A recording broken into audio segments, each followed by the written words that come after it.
Welcome back, people. It is episode 5 of season 4 of the Taxi Squad podcast. We are recording this January 31st. You will be hearing this on February 1st. We are Happy February! Happy February. Happy end of dry January if you chose to do it. You can drink tomorrow or today. So that's exciting. We got a fair amount on the docket today. We got a strange and unusual about a guy having kids with his wife and then having kids with his side wife, and he plays soccer, and that's good. Then we got to talk about some NCAA, just different violations going on in the NIL and why Ohio State just builds absolute freaks of nature. Add that, a little NBA talk, a whole bunch of NFL talk, and where are coaches going? It's the Taxi Squad podcast. Come on, everybody, celebrate. The Taxi Squad is here today.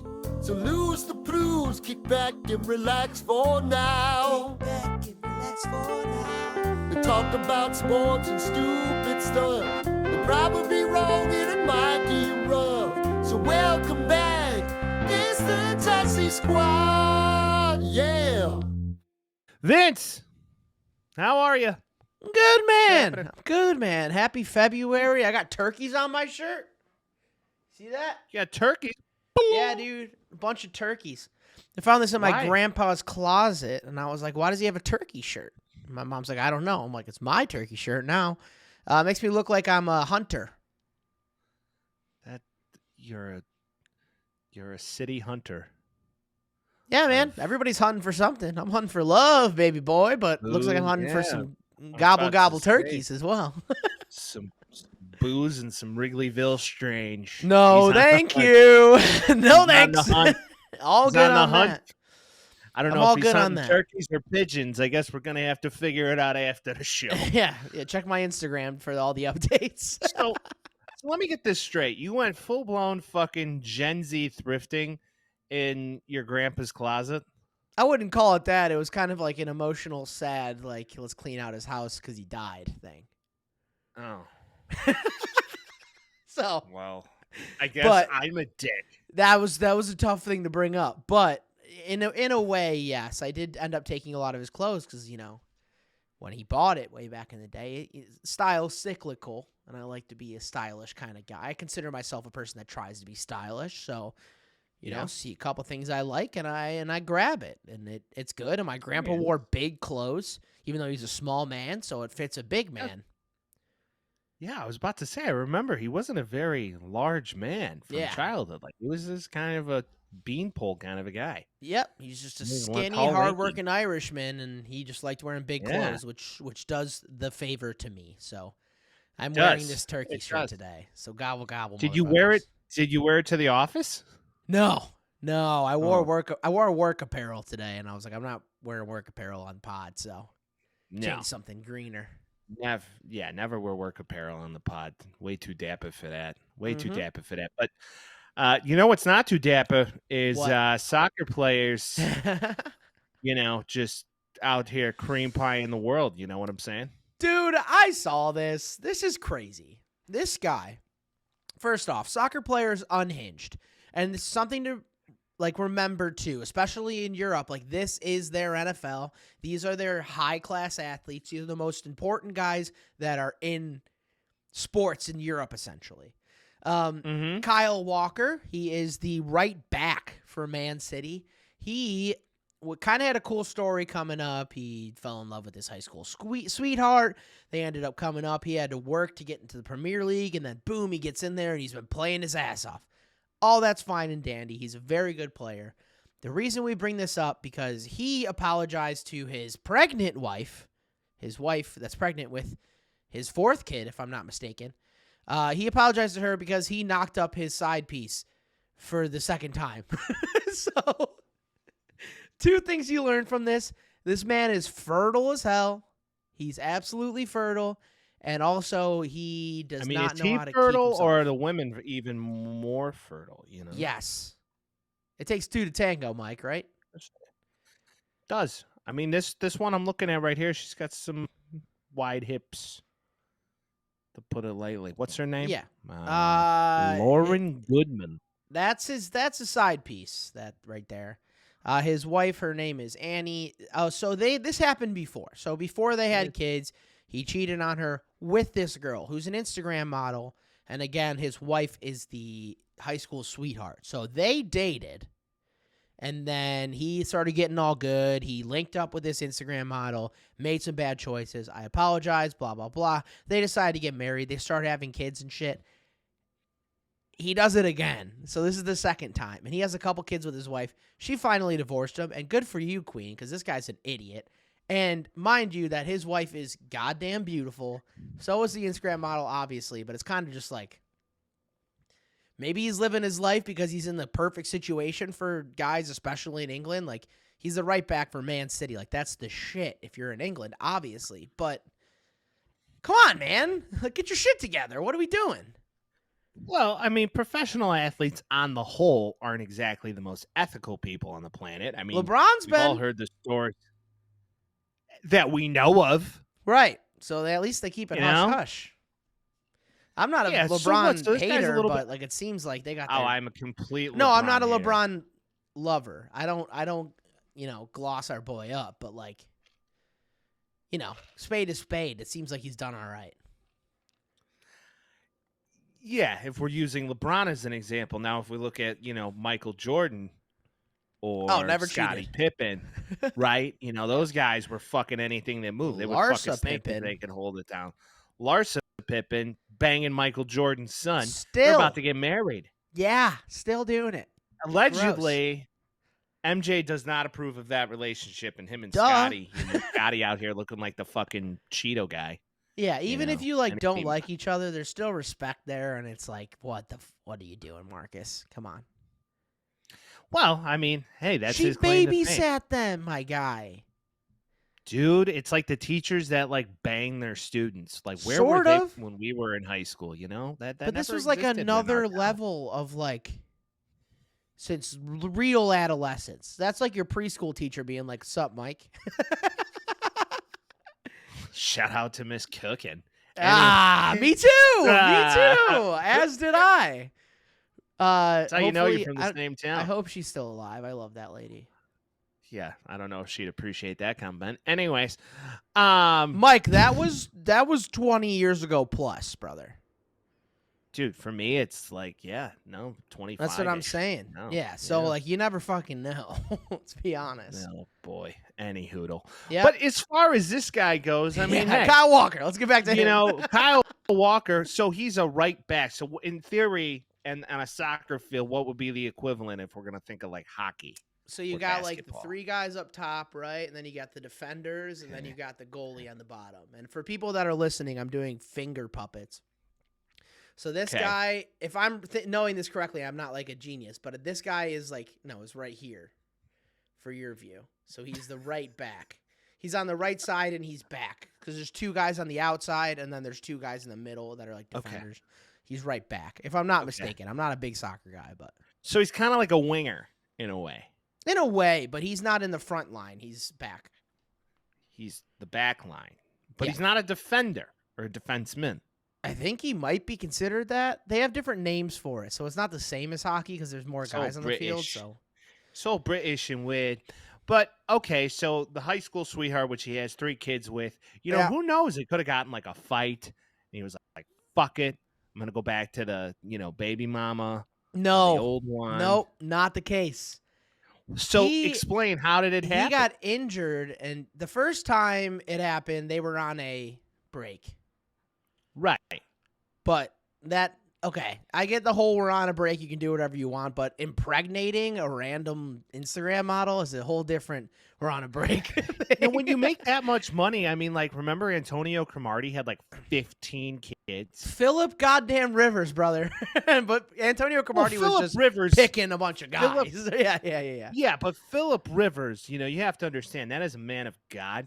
Mm-hmm. And, I think Philip Rivers' wife at this point just materializes kids out of her vagina, and they're ready to start school immediately. Probably. Where it's just they just walk up and they're like, cut this. Okay, I'm ready for school. Like, Goo goo gaga. What's 2 + 2? 4. like, And you're like, oh shit. it's like I'm ready for first grade. I've been baking for a minute. I Yeah. mean, if we think about Phillip Rivers, like he's got some strong swimmers for his age. Well, Eddie you know what I'm Murphy saying? too. Eddie Murphy too, right? He made like a a town for all of his baby mamas and kids. No, but this guy. It's the first time they were on a break. Second time he got injured. He got a groin injury. Okay. Required him to spend a bunch of time in London rehabbing. Where's And his he- wife in all this? I see. That's the thing. I don't know. Doesn't she live in London? Well, he might not actually. Like they might live somewhere else, like during the season, and then he because like Manchester City's in Manchester, and then he went His to name's London. Kyle Walker. I mean, chances are he lives in London. Well, Manchester. They probably moved to Manchester. They probably live in Manchester. He probably rehabbed in London. They probably have better facilities in London, so he went to London, which is a different city in England, and that's where he saw the gal. And then this hilarious article says, "In groin injury be damned, he impregnated her again." So they rekindled their relationship. His groin was injured. She was probably giving him a nice little groin massage, and then bada bing, bada boom, there's another kid. He wasn't going to tell his wife about the second child, but when he learned he was pregnant, he decided to speak up, is what he said. So. Well, like think about Tim Anderson. It's the same fucking thing happened to Tim Anderson. But what, one last time. season? But uno. Huh. This is he double dared. He was like He double flipping dipped. around. Yeah, he double dipped in the company ink. Okay, cheating's not right. Obviously, Never. it's Adultery's obviously terrible. wrong. Doing it 2 times and having the same thing happen both times is At so that point, stupid. you At just least gotta- wrap it up, man. Either that or she's not on the baby blocker. You know what I'm saying? You know, did she Pull not out. disclose that? Pull up, Oh, hey, not pull out, out as my game. friend Terry says. Pull up, not out. That's what he Yeah, decided no. to do. Well, hey, I mean, I'm just saying. No, it's true. Like, the pull-out game's got to be strong, especially if you got her pregnant one time. She's all about it again. Yeah. You know? So I don't know what happens, but all I know is this guy has an embarrassment of riches, and now he's lost his wife. So reality hits you fast, my guy. He'll probably be able to take care of this, but don't cheat on your goddamn wives, people. There's your answer. If you're a professional, yeah, but if you're a professional athlete, like they live in a completely separate world. Like Tim Anderson Sure. just got some random side piece preggers, and then his wife is still like with him. She probably And, like, wasn't that's jacked not me. about it, though. She was I'm not probably saying like, she hey, was what the jacked fuck? about it. And again, I get it. relationships are different, obviously. But you could tell by the the way this ended up happening, that was not the case for this one. Don't know And about the Tim Anderson one, but it's just like, what? Who knows? Who knows? They could have been on the rocks. They could have been ready for another break again. You know, nobody knows until it's too late. You know what I'm saying? Yeah, but just don't have a child with her out of like, Pull out. I don't got a week. disagree. I got a week. Let me just make sure I know. plant my Don't seed. don't create the trophy from Yeah. the event. You know what I'm saying? Yeah, let's Like, make a you play for 9-month. Man Let's make a 9-month long lead up time for a lifetime of a person just because you feel a little silly for a week. Like that's not what you should do. Could you imagine though that kid? It's like, Dad, how did I get here? It's just like, well, your father was injured and Your she mom was there. posting her ass on Instagram, and Daddy's like, and he's like, I need to get all up in that again. "Yeah, Right? that's what happened. That's essentially what happened." He said he's been Well, dating his best friend since he was a teenager. Okay, you wouldn't do that to your best friend. Well, maybe that's how he views her as a best friend and, not a actively sexual partner. he did because he had children with her. At that time. Still, I guess- You never know. she's pregnant right now. Oh, his They his both real are. wife? They both Oh, are. wow, they're pregnant. You totally left it out. No, I definitely said Yeah, that. you did. So She's they're both pregnant at the same time. Yeah. What if they become best friends? That's like Right? sister to the traveling And, like- pants, or And what do they call right. it? Sister, I don't know. They had Sister wife? Sister wives, something like that. No, but that's the Mormon show. pregnancy I forget. pact. It's a pregnancy pact. Pregnancy but pact. None of them made it except for Kyle. Yeah, pregnancy pact. Kyle's out. These two were best friends. Now it'd be even crazier if they became like a thing, right? And they decide to switch Oh. teams. So their siblings could grow up together, and then Kyle's not allowed to see him. I actually support the hell out of that. Right? They should do that. Could be a thing. Yeah. Right? Some real Vanderpump Rule shit. Keep taking in that child support, brother. He would be so wise if he went to like Bravo or something in London or Man U and said, hey, like, I'm a shit show. You should totally make a reality series about my life. He's really If good his at soccer, agent- though. He's probably making hundreds Yeah. of millions of dollars. But if his agent was doing his fucking job, he should go to the Right. wives, plural, who are both No, pregnant. only one wife. I want to make it clear. There's only one wife. one wife and the gumad, and say, Yeah. listen, reality show. Reality Right. show, we're in full effect. Money. Okay, he's on a 3-year, 27 million euro contract. Okay. Average salary of 9.1 million euro. Not awful. So he'll be able to pay for it, obviously, but Yeah, that is, He could have 3 more kids on top of it. It'd be just fine. yeah, just like not a good idea. That's just kind of like stop, Hey. Stop playing loose. That's 11.5 million, by the way, in U.S. I mean, once again, it goes to show you the devaluation of the American dollar and the. That's why we upward had kick this of the euro. conversation. That's exactly why we had. That's this why I brought it conversation up. to The talk about- dollar's getting devalued at an insane rate. Yes, to talk about inflation and the fact that we have a fiat currency backed by nothing, and that the dollar is crumbling as we speak. And What before happened you to know the it, there's gold going to be standard? a No one cataclysmic event where we go to a digital dollar, and you heard it here on the Conspiratorial not podcast happening. of the Taxi Squad podcast. That ship has sailed, brother. You never know. That You never know. you saying Dogecoin's gonna rule the world again? It'd be more like USD coin. And then the thought process is to track every purchase you make Okay. and to control how much money you spend. And the whole idea is to keep people from spending their money or saving their money. So your money would, in theory, have a time limit. Like In Time with Justin Timberlake and Amanda Seyfried. Maybe. There's another fucking guy who's a scumbag. Justin Timberlake has fucking cheated on Jessica Biel openly, and nobody wants to choose to talk about it. Hey, right? man. No Right? one knows. And no that's one knows Jessica for sure. Biel. No one That's knows for sure. Jessica Biel. He No got one knows caught for in sure. Louisiana, in New Orleans, on Bourbon Touching Street, a holding lady's hands. leg. Yeah, and holding hands with her. You're gonna tell me they ain't fucking? Come on.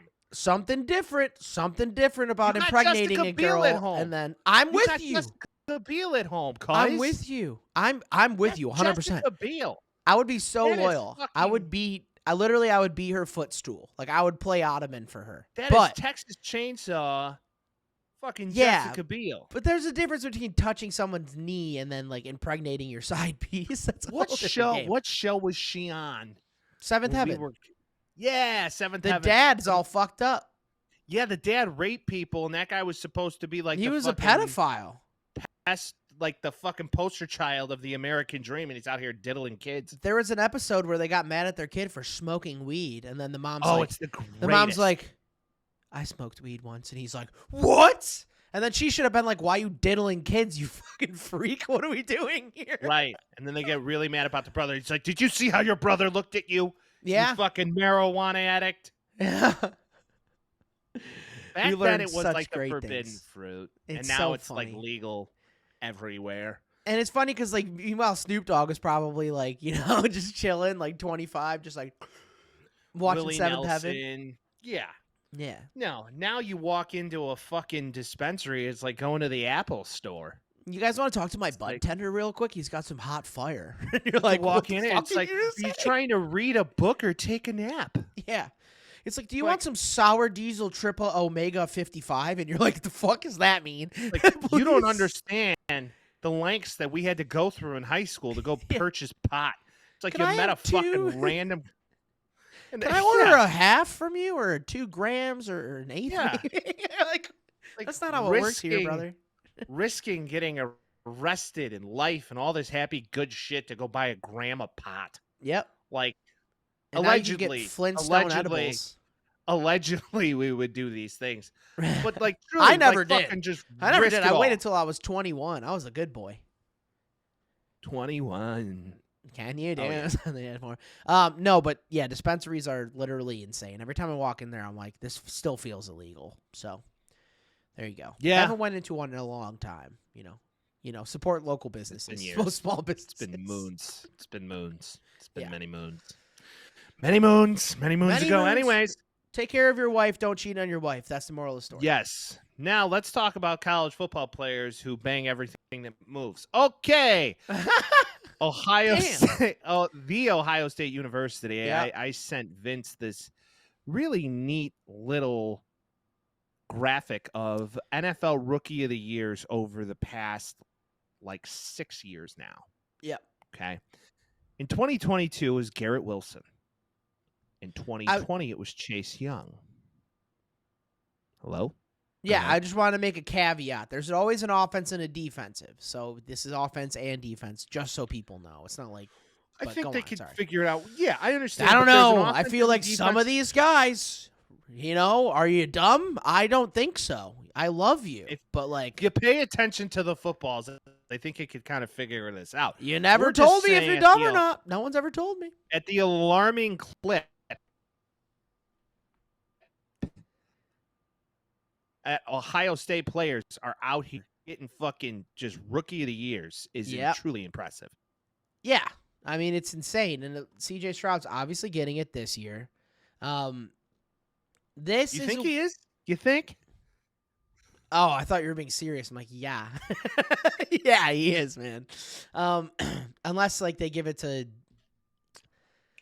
1 week out and I already forgot his name. The freaking guy on the Lions. What's happening to me? The Jahmyr running Gibbs? back. Yeah, Jesus. That was so bad. What a Wow. miss by me. Yeah, I mean, they've been a defensive line, offensive weapon juggernaut. Quarterbacks are obviously always the conversation about them, and some are left up to imagination, depending on what Justin Fields ends up doing. But it's just hard to argue. They get quality talent. I'm surprised Alabama hasn't had a run like this. Well, Jahmyr Gibbs is an Alabama talent, right? But When's Ohio the last time they State won here. one, though? It's a good question. Don't know. I'm looking Maybe at it right now. I don't see any of them since 2010 for offense.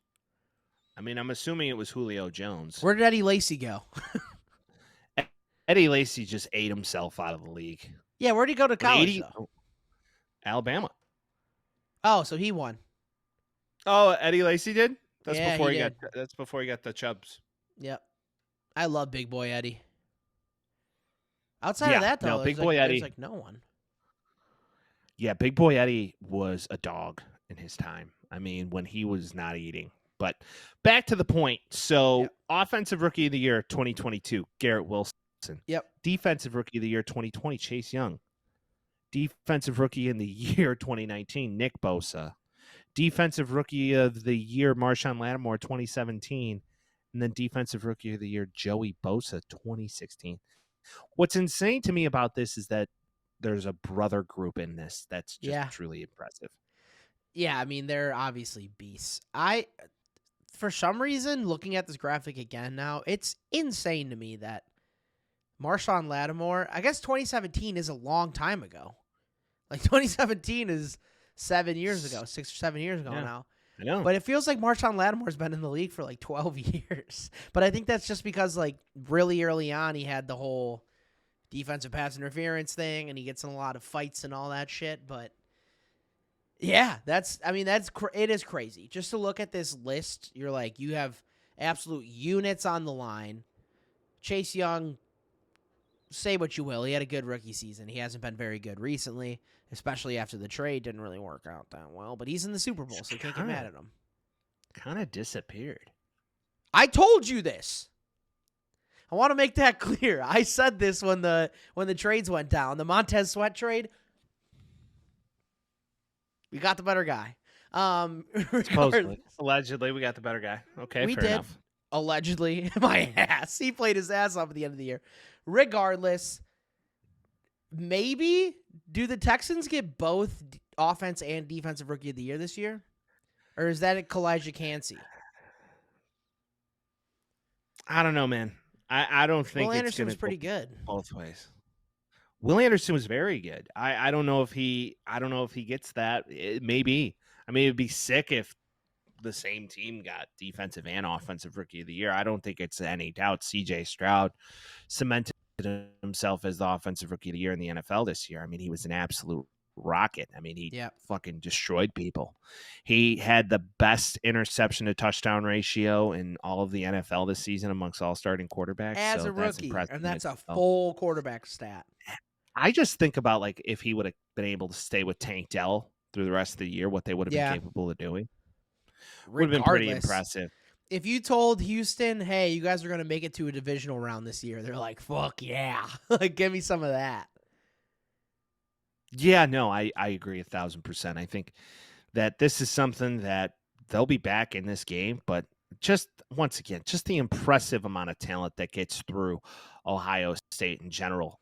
Ryan Day recently came out and made a statement about why do you hate Ryan Day? I fucking hate that guy.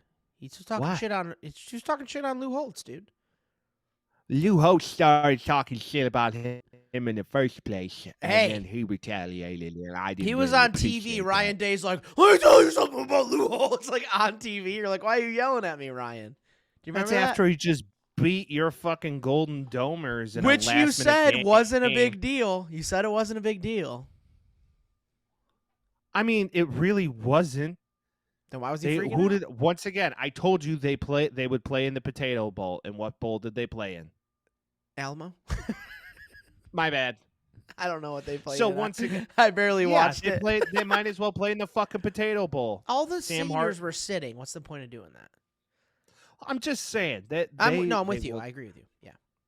Yeah. The closest you've been back to a national championship was with the guy who dated himself. Anyways, with that being said, we can go down that road if you want. When's the last time USC was in a national championship? 2004. Were they ever in the playoff? They were close. Okay, go on. Sorry. I digress. We made it, baby. We made it. Anyways, we're not talking about my team. We're just talking about Ohio State and Notre Dame. All right? Yep. I didn't bring up USC. You need to bring it up to justify your opinions on your football team that's average at best, okay? Yeah, you're right. 1v1 though, baby. 1v1. Whatever. But truly, back to my point, okay? Ryan Day stated in order to have a competitive college football team where you're actually in the mix to go to the playoff, in NIL money, you need to spend a minimum of $13 million a year. It is now stated that the highest paid college football player due to NIL money makes more than the yearly salary of Brock Purdy. Which is what, 300,000? Like, I think he makes league 800,000? minimum, it's about $500,000. Yeah, a little bit more. Which is pretty good. The thing is, in all of that, is Ryan Day doesn't have to spend any money. Ryan Day's got to find the boosters that are going to spend the money on the kids at the end of the day. And to be honest, dude, given the fact that every program's been paying for players for years, and that's always been a thing, how hard is it for OSU to find 13 mil as a whole organization? Not hard. Like, are you that stressed about it, Ryan? Like, and I get, like, the boy who cried wolf thing, but this isn't Nick Saban, who's been coaching forever. This is Ryan Day, who essentially adopted the team when the wheels were already in motion. He knew this shit was going to happen. Can't complain about that. Can you imagine the new NCAA football game if, like, you can, like go buy players in the NIL game? Like one of the off-season meetings is like, go meet with Al at his car wash to see if you can get booster money. Right. Yeah, right. It's like, all right, now go promise this kid a brand new Ferrari. Yep. To come to your school. Otherwise, he commits to Bama. Like, oh, fuck, I got to go find a Ferrari dealership. They should probably add You that. know? That's real life. That's real stuff. It is so real life, and that's kind of what it's become. And I don't know. Could you feel like maybe, just maybe, the players potentially unionize in the next 10 years in the NCAA? They could. What, like a players association? The thing is like, who pays for that? They make enough fucking money. I'm sure they figure it out. That's true. It's not salary based. I mean, that might be the move, but it depends on the way the NCAA is structured. Because I think we've talked about what are this. they going for? Like better wages? Like what are they? We've discussed this. We have discussed this. I believe the NCAA will be abolished in the next 5 to 8 years. Yeah, I'm not. I don't disagree with you. I think that's essentially where they're going anyway. Like, what do they have? 4 real conferences now? Power 4? Yeah, maybe. Yeah, Power 3, it's honestly. eventually going to become like a Power 2, and then you look like the NFL. But Yeah. all in all, no, OSU, truly an astounding clip, and not many other teams create this many Rookie of the Years and from a college level. Now, just speak and stay on the college game. This week is the Senior Bowl. Some interesting topics. We got the middle of the round quarterbacks playing. I think J.J. McCarthy, Michael Penix, Bo Nix, your guy, handsome Sam Hartford is out there slinging the football. Hartman. My bad. Yeah, we have Penix, he's- Sam Hartman, Bo Nix on one team. They're all on the same team together. And then the national team gets, drum roll, please, gets a lot of guys that I know a lot less about. They get... Wait, what the hell? That's what I was just on. Hold on, guys. What'd you do? I'm sorry. I opened the wrong link, man. I opened the wrong link. They get Michael Pratt, Oklahoma legend Spencer Rattler, and Tennessee's Joe Milton. Absolute cannon arm. Yeah, Joe Milton will be a late round guy. Spencer Rattler will become a backup somewhere. Spencer Rattler's fall from grace was quite a... South Carolina was pretty good last year, though. Do you remember? Well, okay. Do you remember that 4-game stretch where they were balling? And then Spencer Rattler was just like, all the haters, fuck you. Blah, blah, blah. And then it all kind of just came back to light. And you're like, oh. That's his issue forever. He just fucking talks his way out of things, and then he sucks again. And nobody likes him because he's a douchebag and he thinks he's better than he is. He is not very good at quarterback, and I think if he gets drafted, it's, that's a Brady round, but he's not going to be a Brady, I'll tell you that. Caleb Williams took his job to the best. Red River rivalry. But somebody we'd like to talk about is Cooper DeJean. Yeah. DeJean. Mr. Mustard. Not working out as a D-back, surprisingly so. Working out as a wide receiver, and if you go watch the film, which I encourage you to do, he is fucking cooking people. Cooking them. Does it's this kind of upset you, though? Why? I was kind of excited for a white cornerback. Yeah, I get it. But then again, if his talent, if he can maximize his talent, right? Maybe he's both so ways. Maybe fast. Travis Hunter's this shit. Oh, yeah. Oh, he's so fast. I haven't watched this yet. Oh, what a monster. He is cooking defensive backs with the feet work. And he's got great hands, and he has great body presence. I think he could potentially be a first-round wideout if he's not fucking around. But the problem is, I think, if he chooses to come out as a wide receiver, is that how fucking just insane this year's class of wide receiver is in this draft. Isn't he the number 1 prospect for cornerbacks this year? Or 2 or 3? He's a top 5 guy at least. Because I know Kool-Aid's up there, obviously. Kool-Aid's been talked about for a long time. That other guy they have on the other end, Arnold, the other cornerback from Alabama. Besides those two, even PFF put him number 1.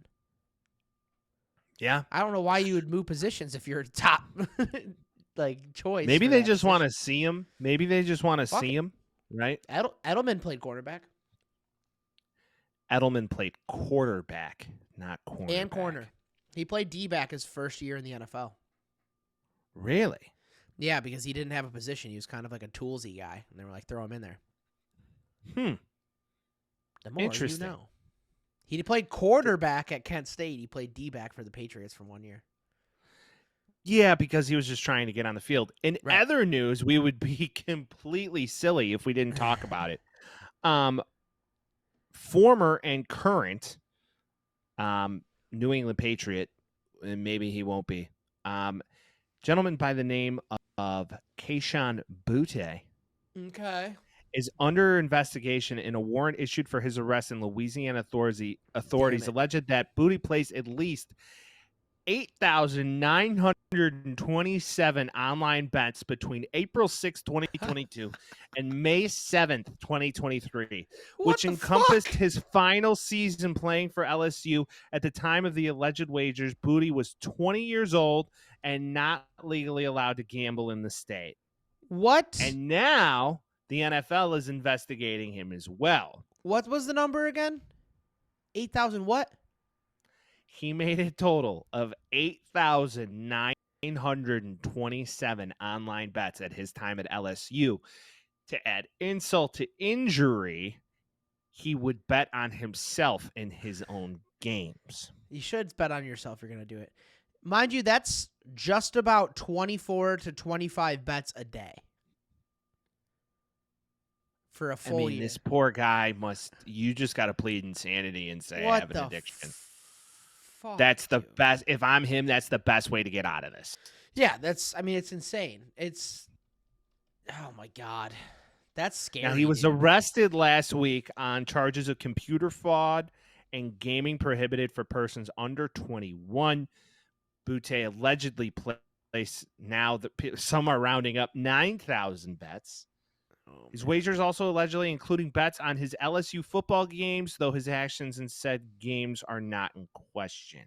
It didn't take long for the NFL to launch a full-blown investigation. Yeah, chances are this guy isn't playing anytime soon. He's screwed. This is a lesson in even if you did some fuck shit 2 years ago, it can come back and bite you in the ass. So don't be doing some fuck shit. Man, that's rough. This is the problem. Yeah. So I would get caught up with these interviews of these former mobsters is how they would get guys who play professional sports and get women around them, get them drinking. Hey, you're supposed to score 30 tonight, maybe drop 20 instead. Not saying lose the game, just don't win by 10 or more. Yeah. Not surprised. That would make a lot of sense. But then also they would bet against themselves. Sure. But in this case, who knows? Maybe he did. Maybe he would bet against his own teammates who he know were injured or. Man. I'm glad I don't have the gene. I'm glad I don't have the addiction to gambling gene, for sure. This is an addiction. You can't do that many times in a fucking day for 25 bets a day. That's you crazy. Be gambling on fucking Japanese ping pong. That's what I'm saying. At some point, you're throwing hundreds down on badminton, and you're like, this is an issue. You're like, oh, the Iditarods this week. I'm gonna fucking get my bank up. Yeah, right. It's like you could gamble on fucking basket weaving at that point. Are you doing it? I don't know. I have some friends who love to throw the monies down on some stuff. Sure. But then there's you get some hot streaks going sometimes. And then, for example, I bet the last 2 weeks of the divisional and playoff and championship rounds, just funny money type bets, lost every single one of them. Yep. You got to be ready to do that. That's the name of the game, man. And then some weekends you win everything. So you should have just bet on the Chiefs. You knew it was going to happen. When you have a whole crowd and the referees and Taylor Swift on your side, you knew that was going to happen. Let's talk about the NBA. Let's talk about the NBA, Mike. The first thing I want to bring up is because this happened last week on the 26th, so I don't even know if it was last week. I don't know how you count that. Luka Doncic dropped 73 points in a long list of guys dropping 70, dropping 65, whatever it may be. Do you think going forward, sometime in the foreseeable future, they score 100 points? They pull a Will Chamberlain? Or is that difference? And then as a B question, if not, do they beat Kobe? Can someone go in and beat Kobe? I'm saying you see somebody eclipse the Kobe mark before you see anything else. For sure. Well, naturally, that's how numbers work. but I I don't think you're going to see the 100 mark anytime soon. Do you think soon. he actually did that? Kobe? No, Wilt. I saw the Kobe one. Well, Wilt claimed to sleep with 10,000 women, so who knows? Right. maybe because he had like the 100 or whatever on the paper or whatever it was. But Part of me back feels then, like back then, the statistics weren't what they are today. So Right. maybe not. I don't know. there might have been some interesting little book corrections. That's the kind of I don't conspiracy know I in want to his be part day. of. I don't know in his day if it was going towards his favor, if you know what I'm talking about. There was a lot of guys still back in them. Yeah, That's a days, good point. You know? You see, Will Chamberlain's not even that tall. He's only 7'2" Yeah. and bigger than all of us. Here we are. Yeah. All right.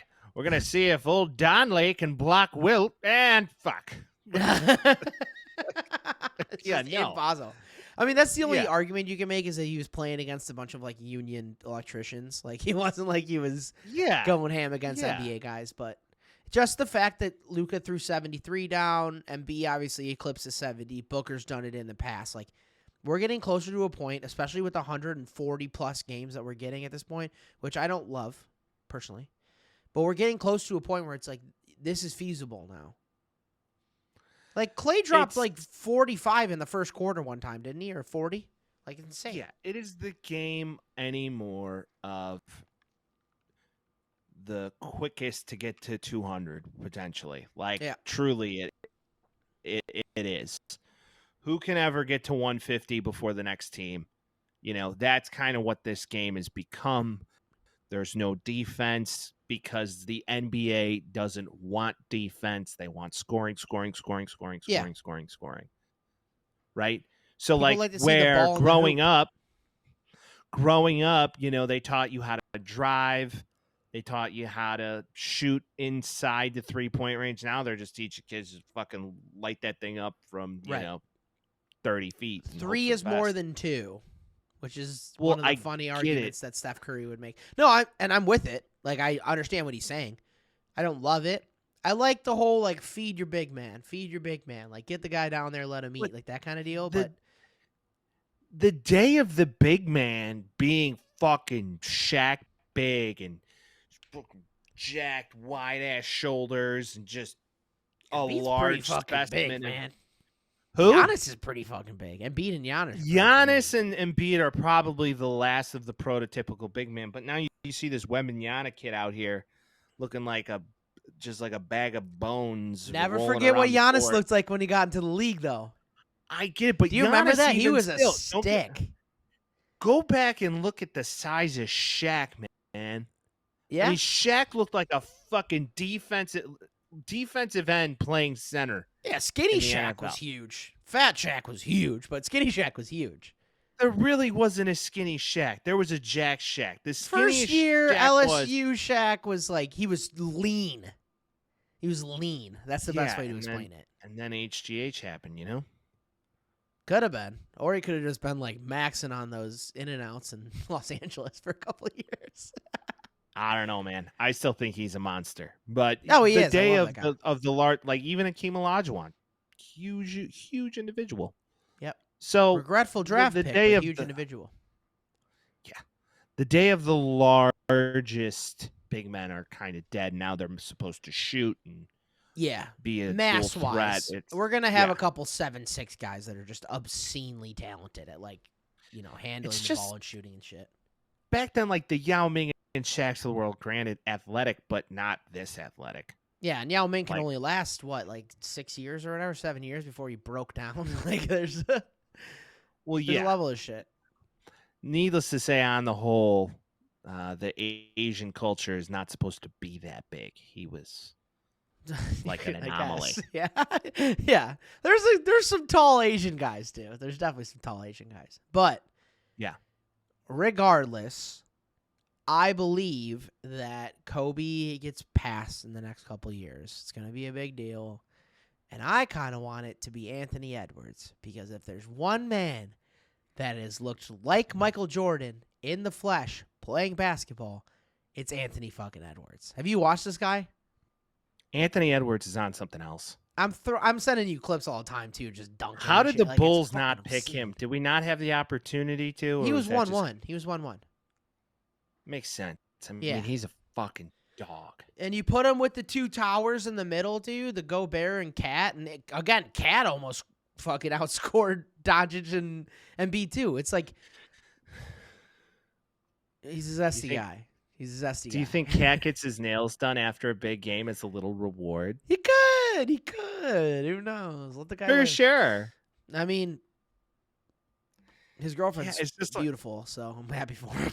It's a total beard. It's a total beard, I'm telling you. The way Could that be. guy talks, gotta be. Okay. I don't know, dude. I just think, and this can be a nice like segue into the current basketball situation right now, the NBA situation. The NBA is more or less halfway through the year currently. We've talked about it a decent amount, but we're going to obviously focus on it more going forward as football's coming to an end, sad face, and basketball starts heating up. You have the Celtics, who are a goddamn squad, dude. Porzingis playing third fiddle is the perfect spot for him. He was obviously a monster in Washington, but it seems like they're in a good spot. The Bucks hired Doc Rivers. I don't even know if we talked about that.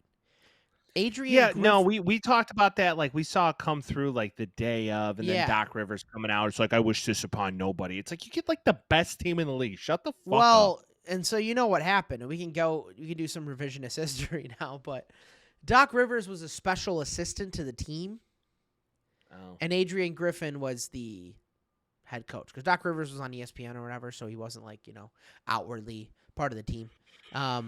Also made people lose jobs at ESPN and then immediately went back to the NBA. But regardless, Doc Rivers takes over the team. Giannis obviously not too happy about the whole Adrian Griffin thing. I heard an interesting argument about that where it was like maybe they didn't like Budenholzer because he was very strict on his defense, and their defense was amazing. And they had Drew Holiday, who's on the Celtics now, all that jazz. Damian Lillard comes in. Lillard's not happy because he's not scoring 55 points a game because Giannis is still a monster scoring all the points, and their defense is just – I mean, they're a good team. They're 32-15, but their defense sucked this year because they lost a monster defender, and now Brook Lopez has to, play the paint and be the big guy again instead of having, Drew pushing the guy out and have him play a little more finesse center. There's the argument. Is Doc going to change that? I'm not really sure. I just think it's crazy that a team fired a coach and they were at the time 27-10 or something like that. Something had to be. I just don't understand I was just about to say somebody was banging somebody's wife. Somebody was doing something something. All the stars had to be like, "Fuck this, dude! I hate this guy." Well, it's like when the Red Sox traded Orlando Cabrera, and it was like the first time the Red Sox ever had a shortstop worth of shit.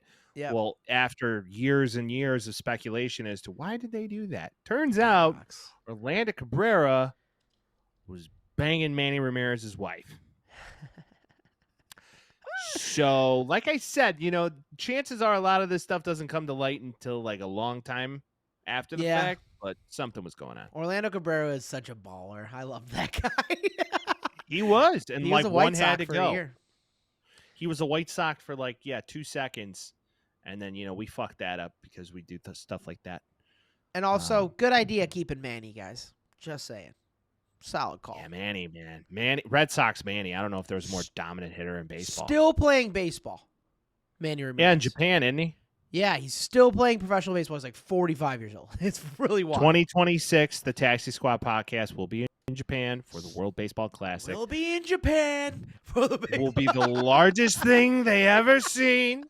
We're going to show up. They're going to be like, oh, my God, these are the biggest guys we've ever seen. But no, truly, we're going to go eat sushi and watch baseball. We're just going to be like the White Dragons.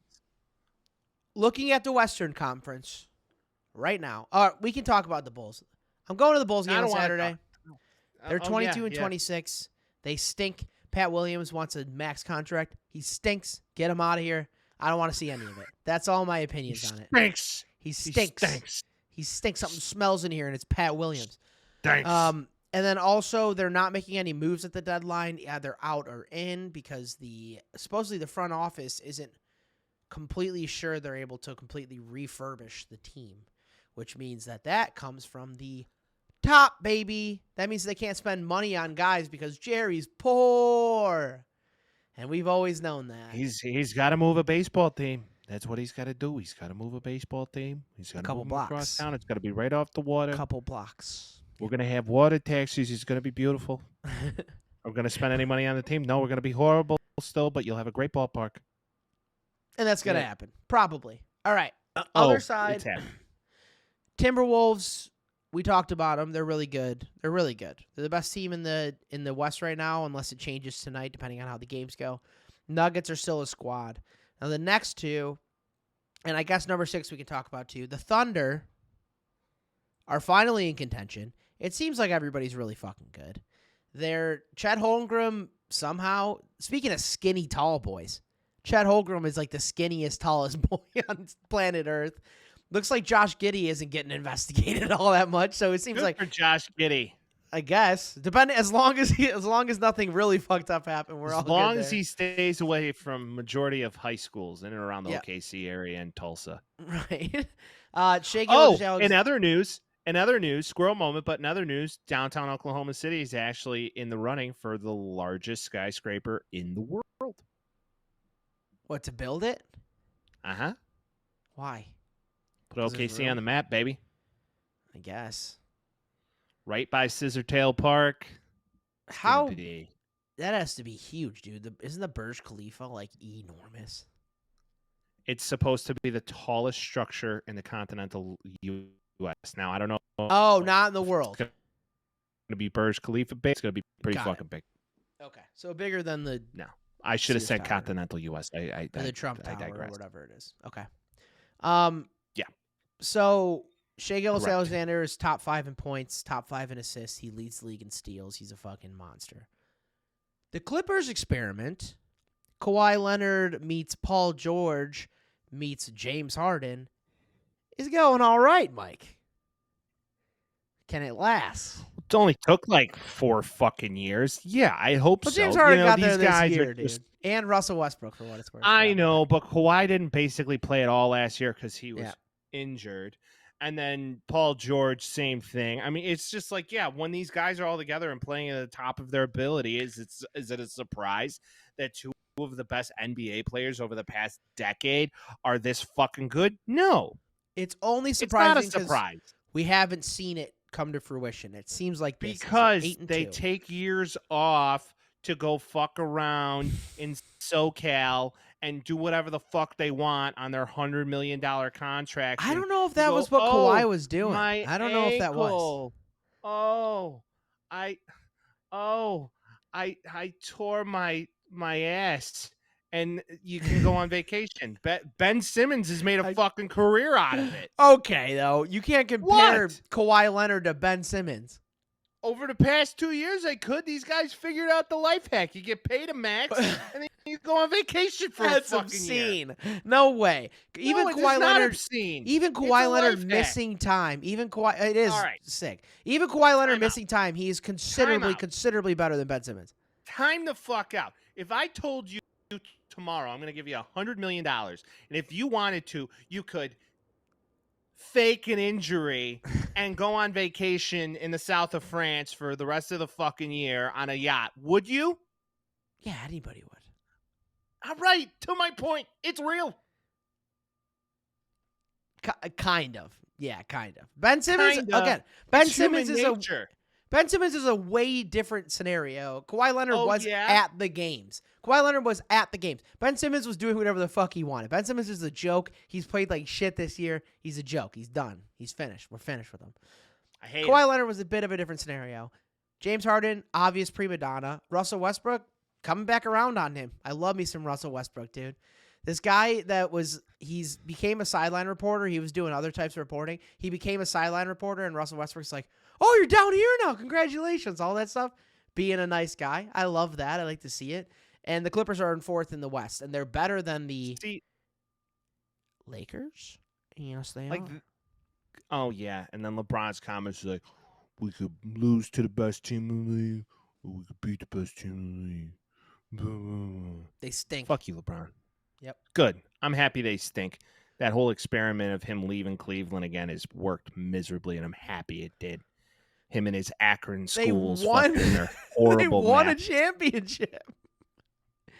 They Mickey won Mouse, a but they won COVID one. championship. They won the Yeah. fucking Mickey Mouse championship, and LeBron James made it seem like he was in a fucking Russian prison camp like Brittany Griner when he was a goddamn 10-star resort. Fuck him.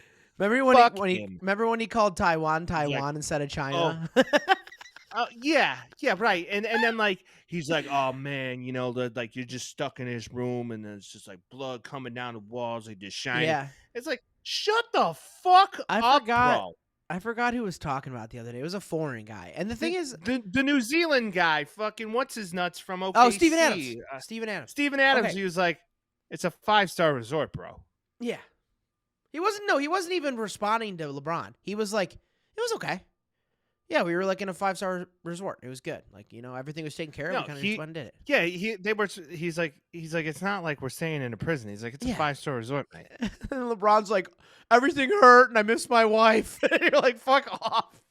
Fuck off, bro. So no, Yeah. I don't look at their asterisk championship as a fucking championship. Yeah, but you can't call it a failure. You can't say it failed since he left.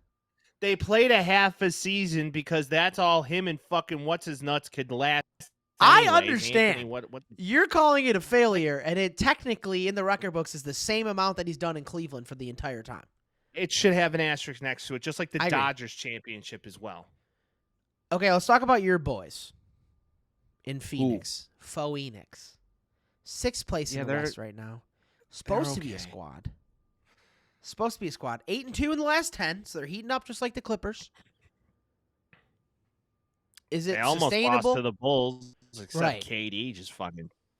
I feel like they need a point guard. I feel like a point guard to facilitate would be great. Do they have room on their 'cause roster for that? A lot of guys want the ball, Yeah. and I don't know if they have enough balls to go around because Devin Yeah. Booker's ball dominant, Kevin Durant's ball dominant, Bradley Beal's Do they ball even dominant. have a true point guard? No, not They really. don't, because Devin Booker's playing point guard right now. Devin Booker will play anything you want him to. He's an absolute dog, and I think he's great. But Yeah, but he's not a point guard. He's not a facilitator. He's a scorer. you got Grayson Allen, who everybody Right, hates. Fuck that guy. That guy's the worst. Everybody hates Grayson Allen. Yeah. But yeah, I don't see the Suns winning the West. I think the Nuggets are going to take the West again. Let's be real. Come on. What are we even doing right now? Minnesota, baby. That's the NBA. There's a lot of NBA it'd be a great. And the East is just basically going to be the Celtics again, and Milwaukee will probably come out of nowhere after Doc takes over. They're the second. The Knicks are going to compete as Thibodeau teams do until the bitter end. 31 and and then they'll get 17 bounced. New York Knicks. And then they'll get bounced in the first round of the playoffs, and everybody will be like, "Yep, that was meant to happen." Jalen Because they Brunson's really a don't- dog, though. Yeah, no. Listen, these teams under Tibbs play really hard, Yep. and All then, year. All year. and then the playoffs come, and they're all just burnt Wheels out, and that's usually come- how it works. Wheels Yeah. all come off. I'm with you. The one year he had And- it, that was it. The Bulls are in the play-in. Woo! Blow it up. Mike, Blow it up. MLB Commissioner Rob Manfred says the White Sox stadium would be a good for the city and the team. Your thoughts? Thumbs up. Some people listen to this. I'm gonna say that I think it's a great thing. They want to keep them in the city of Chicago, new facility. I think it would be wise to demolish Mortgage Park. I think if you brought back the Comiskey name, put it right off the water, the fans would be so happy. We would forget we've been a factory of sadness for almost a decade plus. You want to hear a cool idea? Yeah. Take the stadium, right? Have it face towards the city, so the backdrop is the skyline. Yeah, Vince, what do you think the fucking architects that are putting this whole thing together aren't thinking of this already? Do you think they thought about that when they built fucking U.S. Cellular meets Mortgage Park, Mike? It was actually Comiskey Park to start, and then it became Cell Phone Park, and then it became Mortgage Park with a big arrow pointing down. Yeah. But anyway, Do you the think they reason would it have was thought construct- about that? The reason it was facing Indiana is because the original ballpark was faced towards the city, Yep. right? And they had to build it right next to it because they didn't want any time or lag time in between the two ballparks. Cool. And then, boom, Genius. have a view of the city. So now, to your point, you got- Genius. They did it for what, a month? They're like, let's save a month and make it fucking completely rotated where it shouldn't be. It's a great view when leaving the stadium, right? Yeah, It's that's a some wonderful bullshit. view while I've heard leaving, that. I've because heard that that's conversation so many times. Fuck off, dude. I want to see all the cool shit when I'm in the park, not when I'm like, I agree. oh, I'm leaving. Look, the city's over there. It's like, I forgot I was here. I thought I was in Gary. What the fuck are we doing?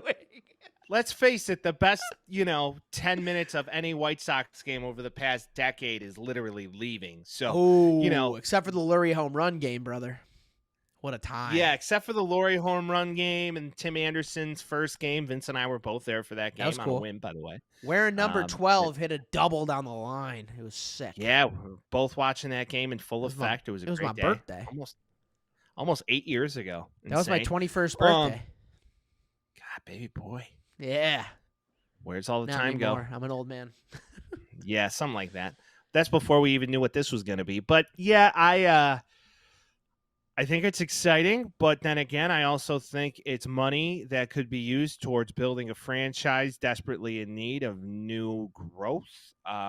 It's just going to overshadow it all. Sometimes those things go hand in hand. Sometimes they go hand in hand. Yeah, no, not on our terms, no. I think that's true. For some perspective for people, it's going to be in the place called the 78. What are your thoughts, Vince? I like it. I like it a lot. I think the South Loop is a really cool area, and I think that it's not utilized as much as it should be. It's closer to the inside of the city, so people can take the train and actually get there in a reasonable amount of time. And also, like, as much as the stupid-ass stigma of going there, you're going to die or whatever, this quells some of those thoughts, at the least. Do I think it's valid? No, I don't. But, like, it quells the thoughts. People get less worried about going there. Well, let's face it. If you want to compete with the Cubs organization, you need some sort of activity to do either prior to the game or before the game. Our biggest thing is you could tailgate in the city. It's not many people utilize it anyways. But let's face it. If you're going to two bars outside of the stadium, you're going to Turtles. Yep. Cork and Carry. That's it. And they suck. They both suck, and they literally kind of rock, though. They kind of rock. Great place to get drunk in the city. They make fun of you. They insult you to your face, but you're kind of okay with it. Southside Irish, dude. Come on now. Yeah. So they make fun of you and do all that. It's great.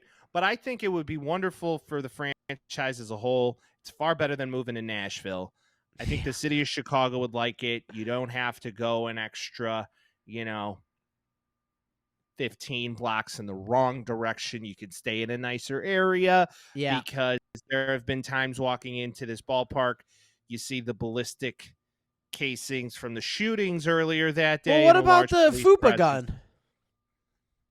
The FUPA Remember gun? FUPA gun? Remember FUPA gun? FUPA Gate. Yeah, dude. Gate. Yeah. Pistol went off in a FUPA.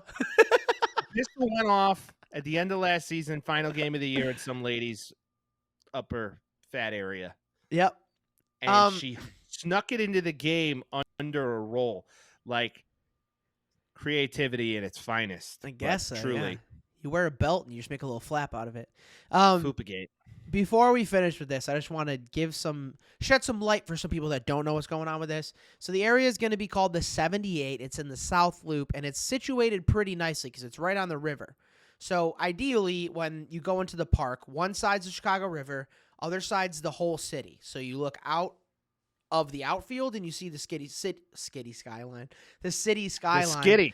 And then anything going out on left field is going to go in the river. So you essentially get you can get a river ball, honestly. Like someone can hit a You get like a McCovey Cove. We get our own McCovey Cove. That's the concept. As well as being in a cool neighborhood with hotels, with bars, with restaurants around there where you can have a ballpark village of sorts. The concept makes a whole lot of sense, and honestly, Soldier Field should be doing something similar to that because that's also an issue, and we haven't heard about that since. So regardless, I think this is awesome. I really hope they do this. This would require Jerry to spend money, and we already know that he doesn't have any of that because he owns teams, and they make him pay money for it. So we'll see if he figures out if he wants to pay for that and if the city's going to help. But I agree with Rob Manfred. This is good for the team. It's good for the city. It's good for everybody. I think it's a wonderful idea if it's feasible. Let's just hope they don't fuck it up like they do most things. Right. Now, let's talk about real baseball. Pitchers and Okay. catchers report in about 2 weeks. Yep. Some teams earlier, some teams not so earlier. Yep. Colson Montgomery, White Sox top prospect, arguably in their entire farm system as we speak. There's a lot of talk that he may start the season with the team. Do you believe that's a real thing, or do you believe he will start in the minors and maybe get called up sometime in May or June? I think he's a May or June move because the White The Sox probation period. rarely do that. If they can hold the guy for another year, they're going to. I think that's probably a good idea, for better or for worse. We don't have a shortstop. Tim Anderson is not a White Sox, so you got to remember that entirely because they're like, all right, he didn't have a great year last year, but at least we knew who was playing shortstop. We sent Rami Gonzalez isn't on the White Sox anymore, so he can't play that position either. The team's going to look a little fucked this year. It's going to look gross. It's not going to look good. Gross. I don't think he comes up until May. I'm surprised June. Getz hasn't made more moves before the I'm season not. started. He's not allowed to. He can't. Well, then why all the talks to move Cease, and then why all the talks to move Eloy, and why all the talks? Because it's in the ether. They were thinking about it, and then they don't do shit. Or if they do, they trade away guys for nobody, and then they just get money back. Well, this isn't news. This is new. This is the same shit, dude. Yeah. It's always that. Dylan Crochet is going to be a starter, though. He's going to be our saving grace. Garrett? Garrett. Yeah, there we go. Do you remember the whole, we wanted Machado? It's like, Machado's going to the Padres. It's like, well, we had a competitive offer. It's like, so go get Bryce Harper. It's like, we were like second or third. And you're like, fuck you guys. Like, Bryce Harper has actually come out after recent conversations on many of platforms and said, the White Sox didn't even reach out to me, but I was interested. Right. He said he wanted to go, and he never got anything from them. And then they were like, we did it. We tried to get him. But instead, we got Nomar Mazara. And you're like, fuck that. Nomar Mazara. Who and hit then get really .83 excited that about year? that. Yeah, get 0.083. really excited about Nomar Mazara. And then, highest contract ever paid out in White Sox history in Andrew Grandal. Benintendi. Oh, yeah, last year. Right, because Grandal was up there beforehand. So it's a mess. $75 million. And to expect anything different is pure insanity. Literally, definition of. Vince, maybe, just maybe, what these guys need to do is learn how to shave, and maybe it'll knock something loose in their Like the fotch. Yankees. The Yankees. And we might become a better franchise. Until that time comes, maybe they should do some exploration, as our audience should do some exploration from our great friends at Henson Shaving. Pew, pew, pew, pew. This part of today's episode is brought to you by none other than our friends at Henson Shaving. If you guys have been listening to the show for a while, you already know that we swear by Henson Shaving. We've been using them for months, and there really isn't a better product out there. The Henson razor puts an end to shaving irritation and cuts while also making your skin feel comfortable and smooth. This razor is made by using CNC machines to aerospace standards. That's right. Rocket ships, people. That means it's made to very tight tolerances, meaning that the combination of how securely it's held and how minimally the blade is exposed delivers a smooth and safe shave no other razor can offer. It's literally one blade. Be safe. Please be safe. They're very sharp. You twist on the top and you get to work. It's that easy. You remember the beard bet? You remember me shaving off the whole thing. If you need to watch somebody use it, go on my Instagram and check it out because it's really that easy. Cost of ownership averages $88.20 every 2 years, which is essentially $177 less than normal cartridge razors.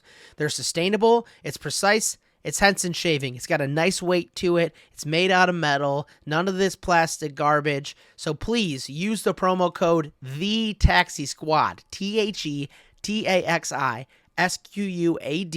at checkout, and you'll receive a 100-pack of blades free with the purchase of the razor. So you go on the site, you add the razor that you're looking for, and then you add a 100-pack of razors, you'll get those for free. For most users, this amount of blades will last you 2 to 5 years, depending on how often you shave. So that promo code, again, is TheTaxiSquad at HensonShaving.com. Go check it out.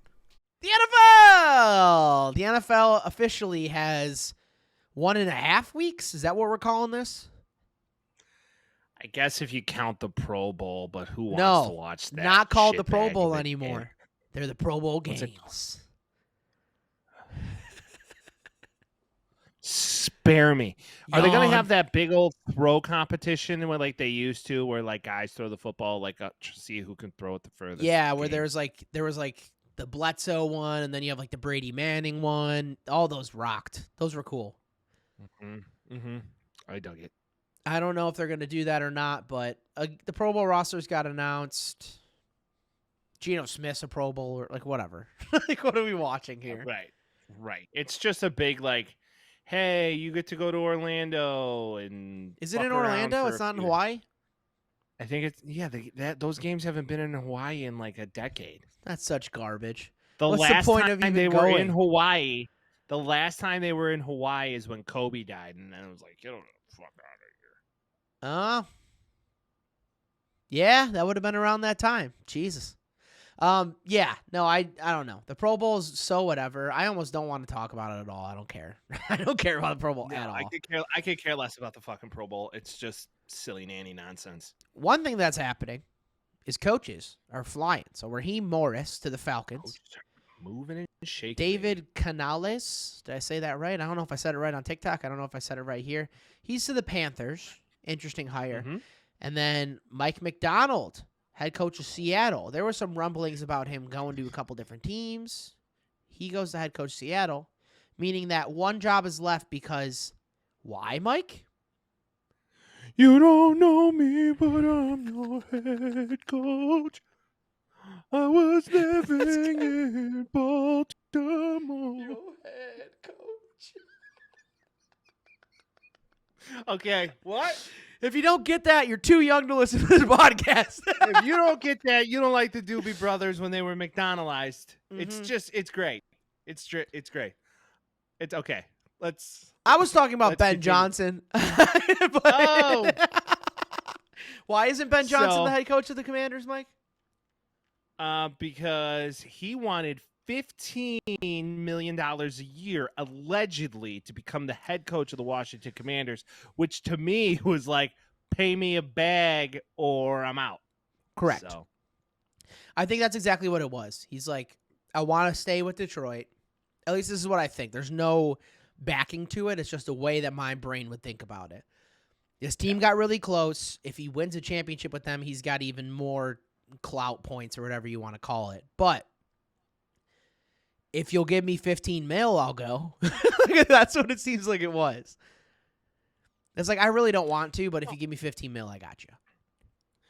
I think there's unfinished business for him in Yeah. Detroit, and yeah. a lot of people in the media networks of the world are coming out saying like Ben Johnson's a punk and blah blah blah. Whatever. It's like, Shut in up. a kind way, he basically declined by saying, pay me a lot of money or I'm going to stay where I'm staying.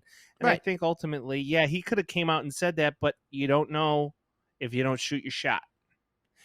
Because if you never go, you'll never know. A closed So, mouth don't get fed is what they say. it's true. So he took a shot. Yeah. And it didn't work out. So now he's going to stay there. He's going to keep his average game manager quarterback. And he's going to continue to grow that offense through the draft and through I free feel like that was a agency slight at Goff. I mean, Goff is the He was Bears the- make He was the Jared best Goff player on the look Lions like a last week. second rate. I mean, Josh Reynolds, man. We'll get into it, but yeah. Yeah. No. To look at Jared this, Goff's to been me, exceptionally good at quarterback the last 2 years. Exceptionally good, What's especially based on what's- the expectations. What's really surprising are these franchises choosing to bet on the younger coaches than the old. For example, Yeah. the Falcons had 2 meetings with Belichick, and then just basically they're like, nope, Raheem Morris, who supposedly Raheem Morris interviewed for that job like 3 or 4 years ago before Arthur Smith, and they didn't give it to him. Yeah, And then maintained his relationship with McVay and stayed on that team and really got his name through working with the Rams franchise. he Good coached for the him. Bucks too. Now he gets was a his head shot. coach previous.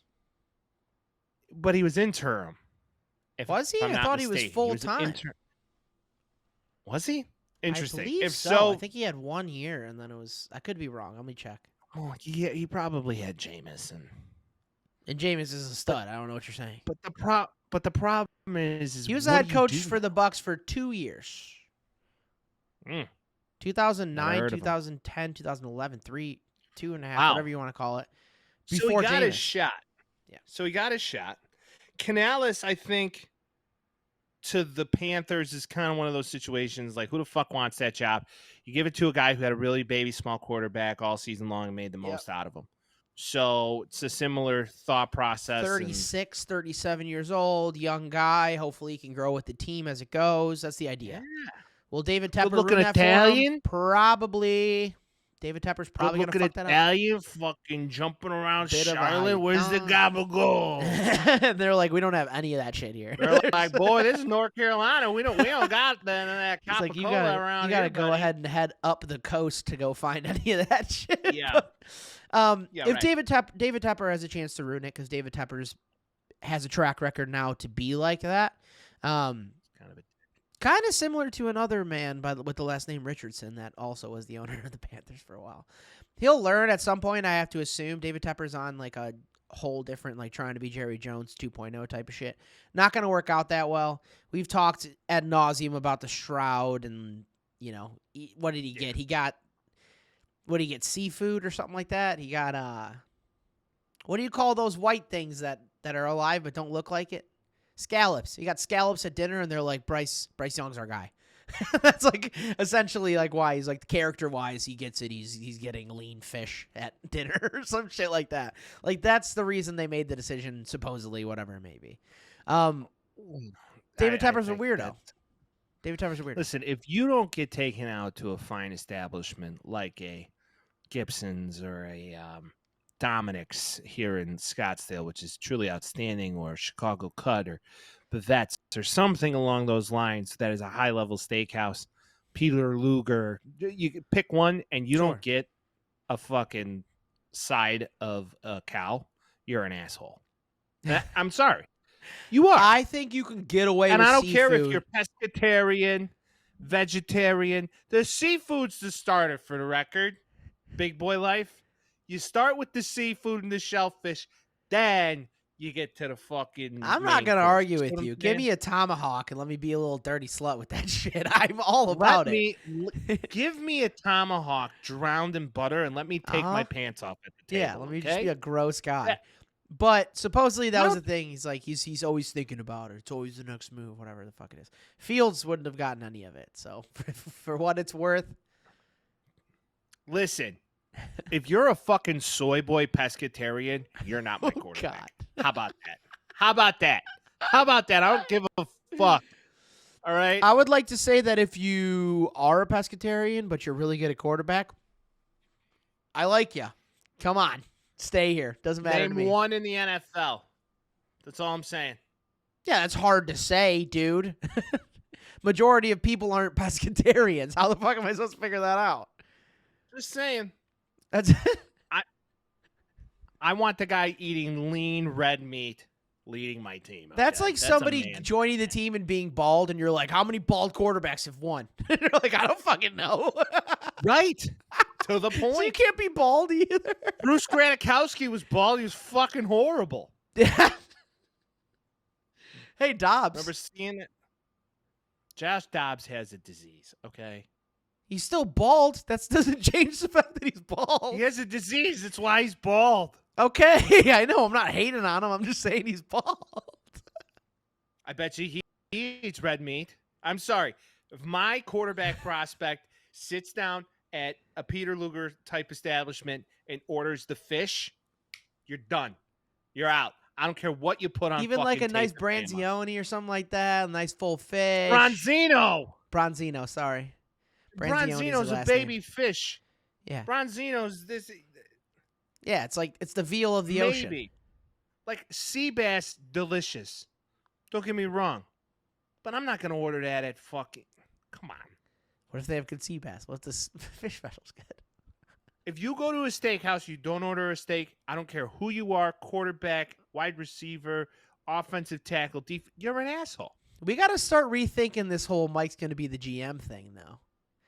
You're not going to be able to connect with the young kids. You're not going to be able to connect with the young kids. You're going to bring in. You're going to bring in a guy. You're going to bring in a guy, and you'll be like, "All right, like what was his college statistics?" He's like, "Well, he has more interceptions than touchdowns." He's like, "What does he get when he goes to a steakhouse?" And you're like, he likes a rare steak. It's like, sign him, motherfucker. He's going to win us a Super Bowl. To my point, and I will bury this argument right here. Okay. C.J. Stroud ordered a steak. It's on the record. Great. Some people that eat steak are also good at quarterback. Just saying. Very good at quarterback. Rookie of the year. We just talked about it. Yeah. Where's Bryce Young? Can barely see over the line. He does. Maybe if he ate more red meat growing up, wasn't a soy boy little bitch ordering the fish, he'd be taller. You ever think of that? Maybe. No, you didn't. So let's get to it. Okay. Either way. Bill Belichick. Where does he go? Where does he go? I don't know. The commies are in quite the predicament because now you wanted Ben Johnson and you thought it was a hook, line, sinker. They're like, we're not paying you that much. Okay. Keep it moving. Now you got to figure out, are you going to go knock on the Vrabel door? Or are you going to go knock on the Belichick door? I would be like Mike Vrabel, name your price, come in, lead the team. Here's my thought. I agree with you. I think Bill Belichick having meetings with teams, and I think the Falcons probably learned this, is you're having a discussion. This isn't a job interview. There's nothing that Bill Belichick has to do to be like, let me convince you why I have to be the coach of your team. That is a discussion. There's no, so probably what I assume happened is he's like, I want control of X, Y, and Z. This is what I need to do what I need to do. And they were probably like, no. I assume that's what happened. Washington, brand new ownership. Guy comes in and says, I want to take everything and take care of everything. They're probably going to say no too, regardless of who you are. Is it smart or is it not? I don't know. Bill Belichick, the GM, not the best GM in the world. We learned that. Like, that ended up shit in the can after a while. He had the best quarterback of all time, or maybe former best quarterback of all time. We'll see about that. But we'll talk about it. But regardless, right now he is. For right now and for the next 10 years, he will be. So now he's in a situation where he's like, this is what I expect from a team. And if he doesn't get it, I think he just goes to TV. Because he is, like, as, socially awkward and stupid as he is, he's so entertaining when he's on TV.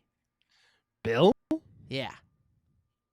I don't think there's a shot Bill goes to TV. I think there's 100% chance. I think 100% chance. Do you ever see him on the NFL 100-year honors thing with Rich Eisen? Yeah. He was a treat. Absolute treat. Yeah, but I like Belichick a lot, but I think him and Nick Saban are going to take some time off, go golf together, hang out. Maybe they both choose to come back together somewhere.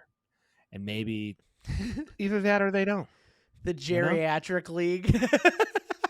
At some point. Yeah, maybe they just totally flip scripts and go to the UFL and just win championship. And also, what are they, co-tandem? Who's taking the like assistant seat on that? Who's taking OC or DC? I just think they would just be co-head coaches. Right. I don't know. That'd be cute. I think Belichick has the ability to just take a year off, wait till the best opportunity next season. Who knows? Might be the Bears, and go from there. But a year off. He's 71. How many more years does he have? What's the oldest somebody's coached? You got to assume it's going to be in their 70s. Yeah, I mean, dude. There's some guys who've coached well into their fucking Pistol Pete's like 74. So, and he looks great. Maravich? And Carroll. Yeah. Pete Maravich. The oldest man to ever coach a team was Romeo Crennel at 73 years as an interim coach. Second place, George Halas, 72 and 318 days. So, Bill Belichick just coaching this year would make him the oldest coach. I think chances are teams are looking to go young, and maybe the Commanders choose not to even go that route at all. Yeah, you go with a younger mind, maybe. I don't know. Like, I'm not saying Bill Belichick is used goods. He's a very good coach, obviously, but where's the future with that? Like, what are you going to do? Someone will hire him. He's going to bring in McDaniels. He's going to bring in McDaniels, and then McDaniels is going to be like the predecessor, and then the third team's going to give him a head coaching job? Like, fuck out of here. No way.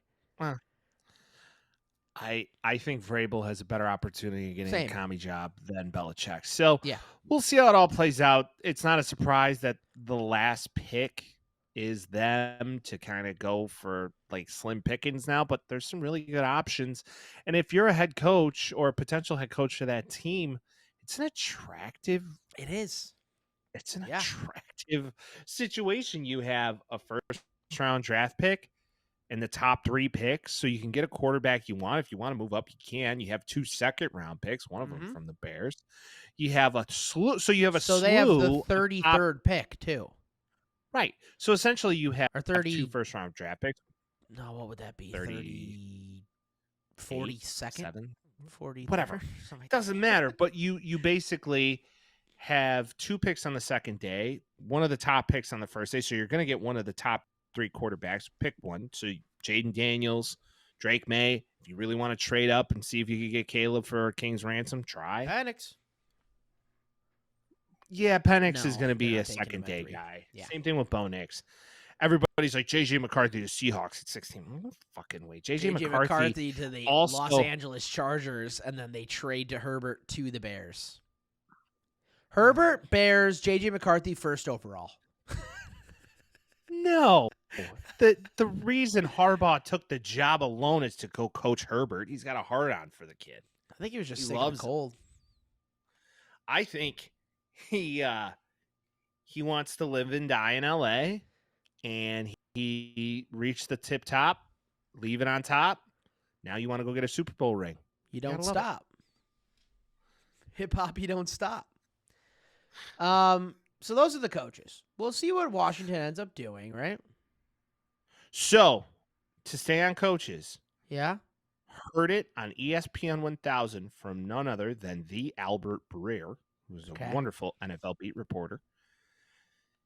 He claimed that one of the most attractive reasons coaches were leaning towards taking an OC job with the Chicago Bears was the opportunity to take Caleb Williams. Yeah. So if that gives you any idea where the Bears are potentially leaning and why coaches wanted to come there, even though it is on the record that Eberflus did defend JF1 in most of and all of their meetings, the highest attractive point of that interview was the fact that you had the opportunity to take the quarterback of the generation that they claim.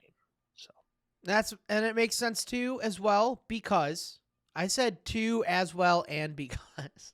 Okay. Run we it are back, good with Turbo. words today. Run it back, Turbo. While that's true, I think it's also has something to do with the contract. I think they know they get DJ Moore. They got a couple other guys. They get a rookie on a rookie deal, and then you get more guys to be, the best setup. Again, is this going to work great? Who knows? Fields needs to get paid. Caleb Williams doesn't. That's the reason I've been on the Caleb Williams train. I went on the Fields train for a couple weeks, and then I'm right back on the Caleb Williams train. I think there's almost I would say it's probably 80-20 they're going to take Caleb Williams at this point. Like, it feels that way. The more things I hear, like, it feels that way. It makes the most sense. Why take a guy that you don't really know if he's the guy or not for another guy that you don't really know who's the guy or not, but he's on a rookie contract? What's the difference? Well, we'll be talking about this for months to come. Right. And more information will continue to come out, and they'll try them out and do all this. But I do believe that the attractive thought process of resetting the clock, you get a generational talent. If he left last season to go to the NFL draft, he would have been the first pick over CJ Stroud. Everybody knew it. And Bryce Young. And Bryce Young, the whole grouping in that whole last QB class. There was no doubt about it that he is an impeccable talent. Now, I will say this, being a USC fan and an OU fan, seeing him day one, moving through the college system, any big game, he's not very good with handling the adversity. If he loses a big game, he doesn't talk to the media. He never stuck his neck out to defend his teammates after a huge loss.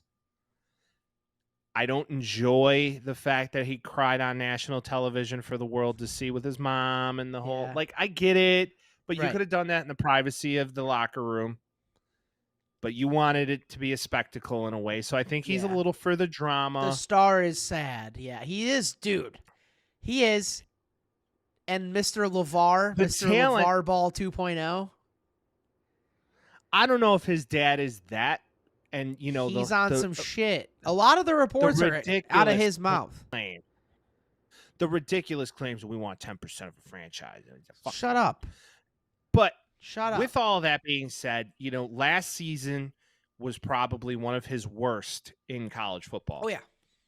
The game that stuck out the most to me Notre Dame. of him competing at a very high level against very good competition was the game against Washington. Yeah. There was like 600 yards of offense, and a lot of it was due to his arm. And Defense he lost never that had a game. defense. He Yeah. never had a defense at USC or OU for that matter that could keep him in a game. So Upright. he constantly had to go score. Okay, yeah. So And that, there's that element to this whole thing as well, that I think if he was in a structured environment where he had a defense and an offense that fit his capability, there's no telling where this guy could go. you are segueing into exactly what I wanted to say. They have a great offensive scheme at USC, excuse me. But he was pressured a lot. He hero balled a lot. I don't really know what he looks like in a structured offense, playing structured offense. Like, I think he can do it. Obviously, he's got the talent. It's clear. My worry is he more intrigued, or is he more trained to, I got to get out of the pocket, I got to make something happen? Like, how often is that going to happen? Because we've seen this happen a lot in the NFL, where guys in college are like, I got space, I could do it. But those 2 extra seconds he has are completely gone in the NFL because the talent is just better. Is he going to be able to do that, and is he going to lean on it too much is the concern? Because, I mean, Fields does that to a point. He's like, that's not a big enough play. He holds the ball for too long, and then he's running for his life against 15 guys. And I see a lot of that in Caleb Williams, where he does hold the ball for too long. Yeah. Then again, if he's in a correct system that fits his ability, Yeah. I believe that, who knows? We don't know. Shane That's Waldron the thing. We don't clearly, know that. Shane Waldron took the job because he knew he had an opportunity to coach either one of the better talents coming out this season or an already existing talent, which you kind of know what you already have. Well, Caleb maybe he Williams is feels- Russell Wilson with a better arm and bigger. No. Like, really? No, he's not. You don't agree? No, he's far more athletic than Russell. Well, Ever but Russell has Wilson been. could run. But he doesn't. Caleb Williams doesn't run. Like, he's not a run first. I know a lot of people are going to look at me and say I'm nuts, but I mean, the Mahomes comp is not far It off. is. That's exactly I've what watched it this is. guy play for Yeah. 4 years. It's very similar. If you go watch tape of Mahomes at Texas Tech, it's incredibly similar what their capabilities were. Mahomes used to do the same shit at Yep. Tech. The advantage Mahomes had is that he got drafted by fucking Andy Reid. He Yep. got to sit and learn. Well, it's develop. personality too. It's personality too. Very Sure. different personalities. Caleb Williams is not going to have that opportunity. You get drafted, you're the savior of this city, go perform. Yeah. It's a daunting task, and if you don't got the stones to take it on, you will fail. If you Because think you're that everybody guy, else has. go be that guy. Like, come on. Like, you You- keep talking about being that guy, go be that guy. This is a Love to see it. franchise hungry for a generational QB for the Hungry first for it. time really ever. A QB. The- We get like a QB junior and Jay Cutler. That's about it. And like Jim I McMahon. mean, Cutler had amazing talent just Yep. between the years, just a douchebag. Huh? Are we looking at the same thing? So Amazing talent between the years might be a douchebag. potentially. Yeah. Potentially, Damn it. yeah. But at that Damn stage it. of the game, maybe that's just what the Bears need. Maybe. Fields, from an integrity standpoint, his teammates love him. I trust him with my child. He just he seems just like a really good, It's a sweet God-fearing man. young It's man. a sweet man. Yeah, it's a sweet And man. DJ Moore loves him. His teammates love him. But then again, if the coaching staff and the front office is just like, you know what? Thank you for your service. That's We the thing. need to reset the clock. You can go start somewhere else in your career. Somebody will be interested in you. We'll trade you for something. Move on. All of the teammates that like him, you're not going to bite the hand that feeds you. And if he feeds them better, then they're going to like him too. Like, that's the reality of it. Yeah. Well, all the reports on Caleb Williams is that his teammates love him. The coaching staff thinks he works really hard. He's a very smart young man. He reads Who would talk defenses shit well. about a prospect, though? Why would Lincoln Riley be like, he's kind of a fuck? You're like, what are you doing? Well, 'Cause Cliff it- Kingsbury came out, and even though he regressed under Cliff Kingsbury, came out and said, I love the fucking guy. But that's also, Cliff Kingsbury wants a better job. Nobody knows. Nobody knows. There are far more guys who went undrafted who have been successful in the NFL than first-round draft picks over the past 20 years. So, Is that true? Is that a stat? well, it's a numbers game. Yeah. Think about how many first-round draft picks there are every year, and then think about how Far many more in the undrafted last 20 free years. agents. Yeah. Edelman was good. Well, think about fucking Jamarcus Russell. He was supposed to be the second coming of Christ, and he was He's the only terrible. first-round draft pick to never get a second chance. As he didn't deserve it because he ate cake No. too much. Yep, didn't watch tape. Mike, there's games going on right now. There was a lot of games going on this week, Vince. We should talk about the Two, games that are actually. actually happening. Yeah. Should we do it in sequential order? Should we do it in chronological? Should we start with the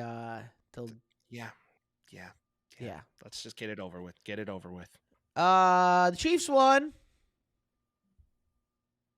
Yeah, they won. Like they usually This is my do. nightmare.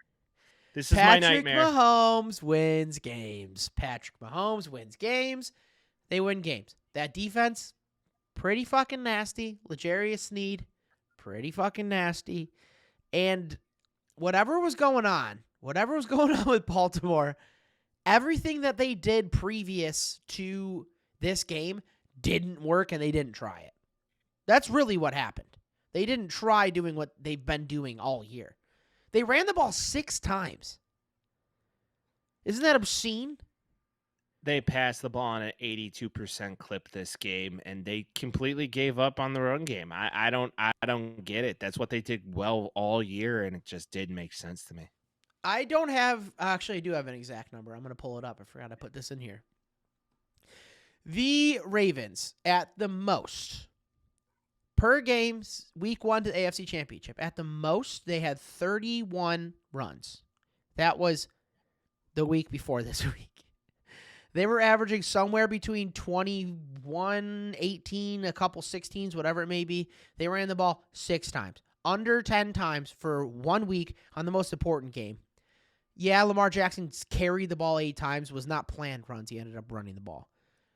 I don't know what the fuck it is. Why it is with the Kansas City Chiefs. And they do have pressure. Yes, their defensive backs ended up playing a lot better than they should have been, for sure. And they had the best quarterback in the game, obviously. 30 for 39, 241, and 1 touchdown. 9 incomplete passes in a fucking AFC Championship game is obscene. On the other end, Lamar Jackson, 100 more yards throwing the ball. Ran the ball for 54 yards. They ran the ball 6 times. And then there's Zay Flowers, which I also want to talk about. Zay Flowers makes a sick play. Zay Flowers gets flagged for taunting or whatever it is on sportsmanlike conduct. Call the ball back. Zay Flowers goes to prove himself and be like, I'm still that dog, even though I fucked up. Fumbles the ball right before the end zone. Touchback, Kansas City Chiefs ball. That's the most Patriots gone Chiefs shit I've ever seen in my life. It's the same playbook. They play the same playbook. Not actually offensive, defensively. The way that the games work out are the same thing. We're seeing the same thing. We're seeing the exact same thing. The Chiefs are the Patriots of old. They're the new team that shit like this just happens to them. Yeah. Yeah. Yes. The egregious holding calls that aren't Nope. called. Can't do that in this game, dude. They didn't play offense. They didn't play offense. The Ravens sucked ass at offense. Regardless of what the referees did, the Ravens sucked ass at offense. What they did was had a perfect plan with Lamar. They said, okay, let's contain him. Let's take his legs away. Don't spy him like everybody else did. They didn't spy him. Yeah. They contained him. Take his legs. They just contained him. The rush was getting to him in some way where it didn't necessarily have to mean a sack, but mean we're going to keep you in the pocket and make you beat us with your arm, and he couldn't do it. That only works if you got a Chris Jones. This is where I thought, and I was surprised, the Harbaugh, who is a Harbaugh, said, all right, it's not working. Let's just go fucking run it down their throat and just beat them at the line of scrimmage. But that proves to me they knew they couldn't. Yeah. And Chris Jones is an absolute beast. So and good. That defense, this might be the best defense.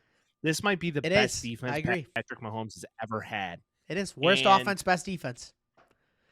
Somehow that makes sense, but they had to pay him. They don't have a ton of weapons other than Kelsey. Rice is turning out to be a nice move. Isaiah Pacheco, 7th-round draft pick. Runs the ball on the gut. He runs sucks so ass, angry. but worked out today. even though, he did get stopped on a pretty crucial 4th and 2. He is a small guy. He is a small guy. For what it's worth. He runs angry. You gotta love him. He runs like a guy who stole a piece of jewelry out of a mall or some shit. Yep. But it's. You can't look at that Lamar interception and be like, oh, that was a missed PI call. He threw the ball into the triple coverage. So, refs aren't going to call that. Right.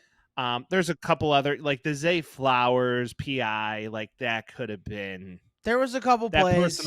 That personal foul could have been, 2 separate ways. The game got really chippy even before it started. I'm just surprised the amount of penalties the Ravens had, considering who their coach is. It was scared. They looked scared. They didn't seem scared. They seemed like they were trying to show their proverbial muscle in the worst way possible. It almost seemed like they were calling the game completely differently than they had all 8 year. penalties. They had 8 penalties for 95 yards. That's fucking brutal. On the other side of the ball, there's 3 penalties for 30 yards. Once again, it just tilts so far in favor of the team that's not the Chiefs. But if they're not doing penalties, then I don't know. To me, there's no argument that this game was a ref show. The Chiefs were better than them. We discussed it the week before that this team of refs leans on the away teams. So the NFL kind of knew what they were doing. And it just, once again, this is my football nightmare that she's going to the fucking Super Bowl. Whatever, it almost works dude. Well in the favor of the NFL. I'm sick of hearing it. I think there was something Taylor Swift got 2.4% of airtime in the game, and you're like, that's fucking nothing. It was nothing. I get it, dude, but after every score, Taylor. Yeah. After every first down. Well, that's because Travis Kelce was absolutely electric. They're going to show it after 116 yards, 11 receptions. It's fucking obscene. He had 9 receptions in the first half. Yeah. It's unheard of. Mahomes just stuck onto him. Now, it would be even amazing if, they signed DeAndre in the offseason or somebody who wants to go play with them for a good contract. It'd be insane. DeAndre Hopkins. Oh.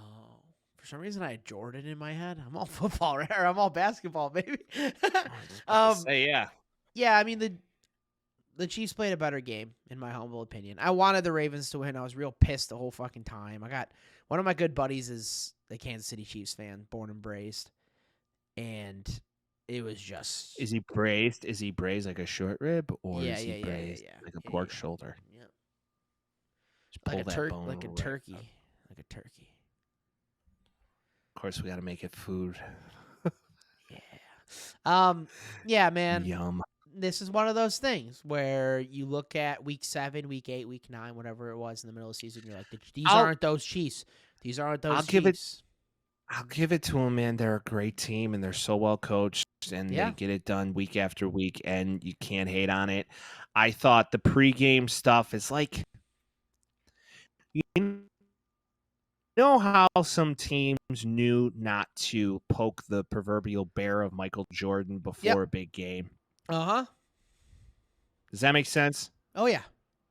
Well, Justin Tucker and this team started the shit talking and fucking around with And a team like this, like, don't give them more ammo than they already have in an away game. People are saying they've never won a road playoff game. They've never done this away from home, blah, blah, blah. They want that. They want to Yeah, hear that well, shit. They want to hear that they shit. want the smoke, especially And- guys like Kelsey, who said, if you want to be a dick to me, I can be a far bigger dick, which Yeah. I relate to that more than most people, because when people tell me, I don't know if I like you or not, I'm going to be like, oh, okay, you're really not going to like me. And when you meet you, you're like the nicest guy in the world until someone's a dick to you, and then it's like, all right. And I'm the same way.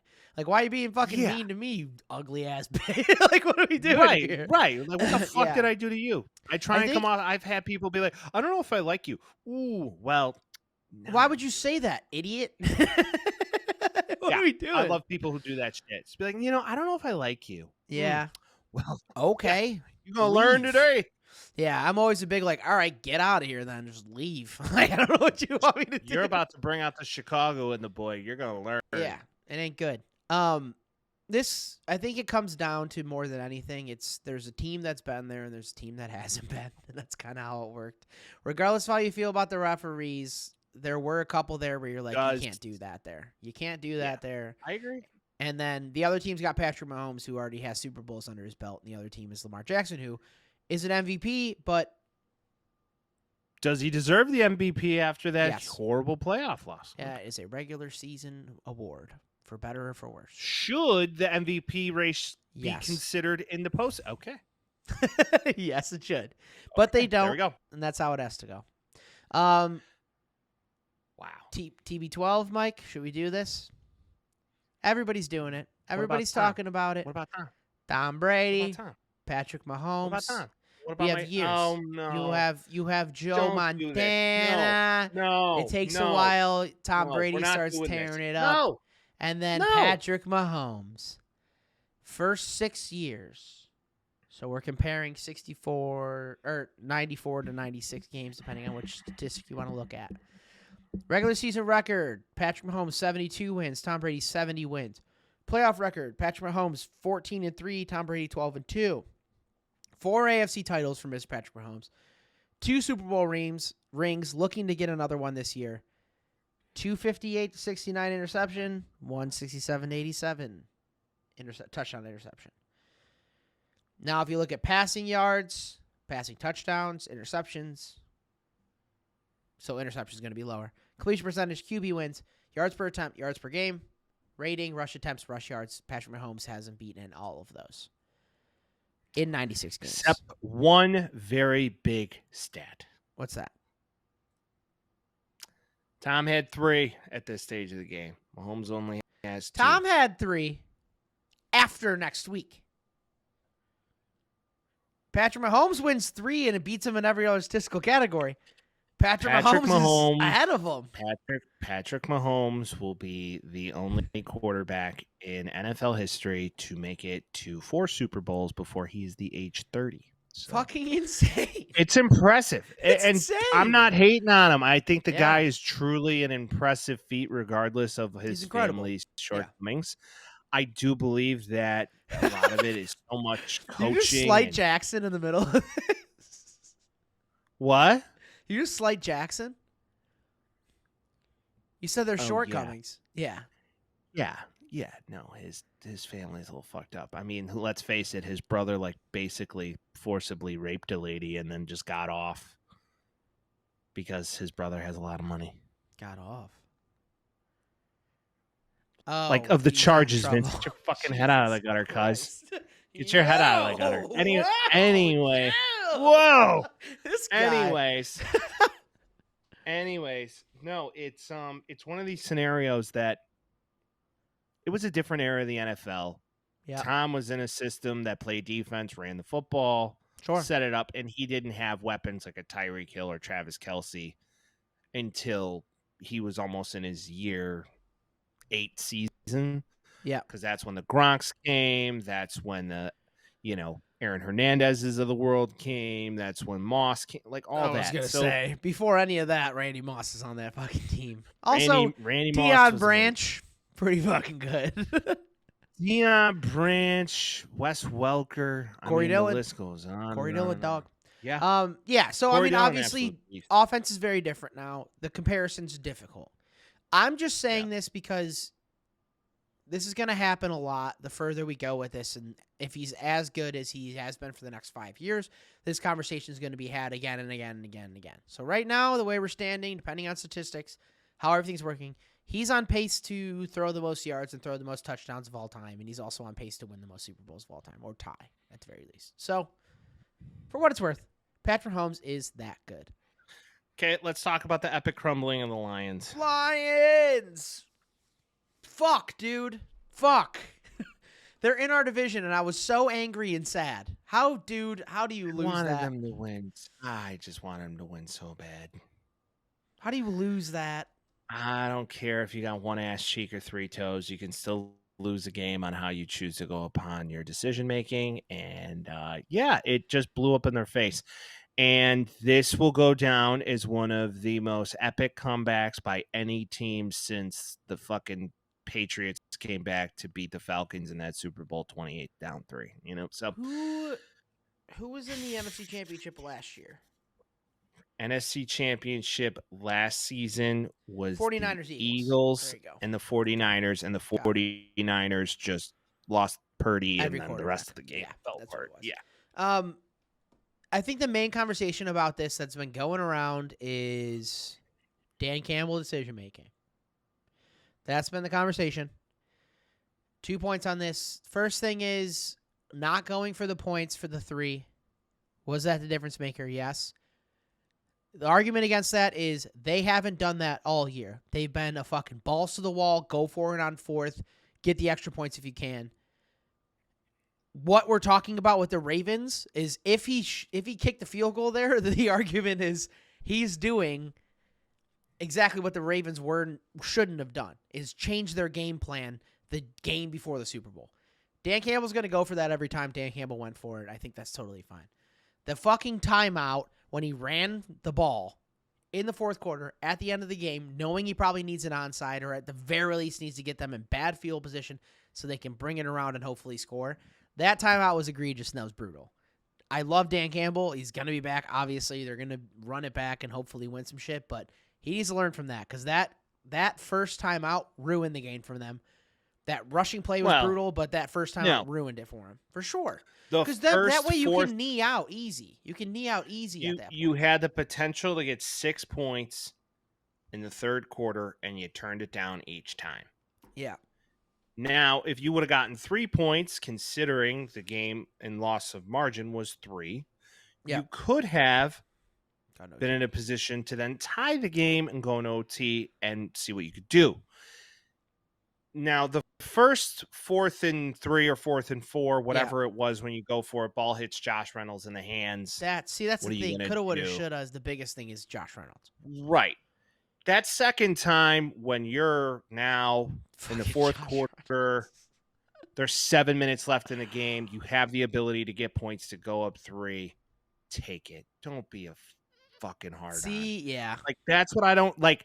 There's situations that give it. Like, you kick the field goal right before the half, and in my opinion, well, you have to because you don't get field position. But you could have put the 49ers in a position where you kick a field goal, you get it.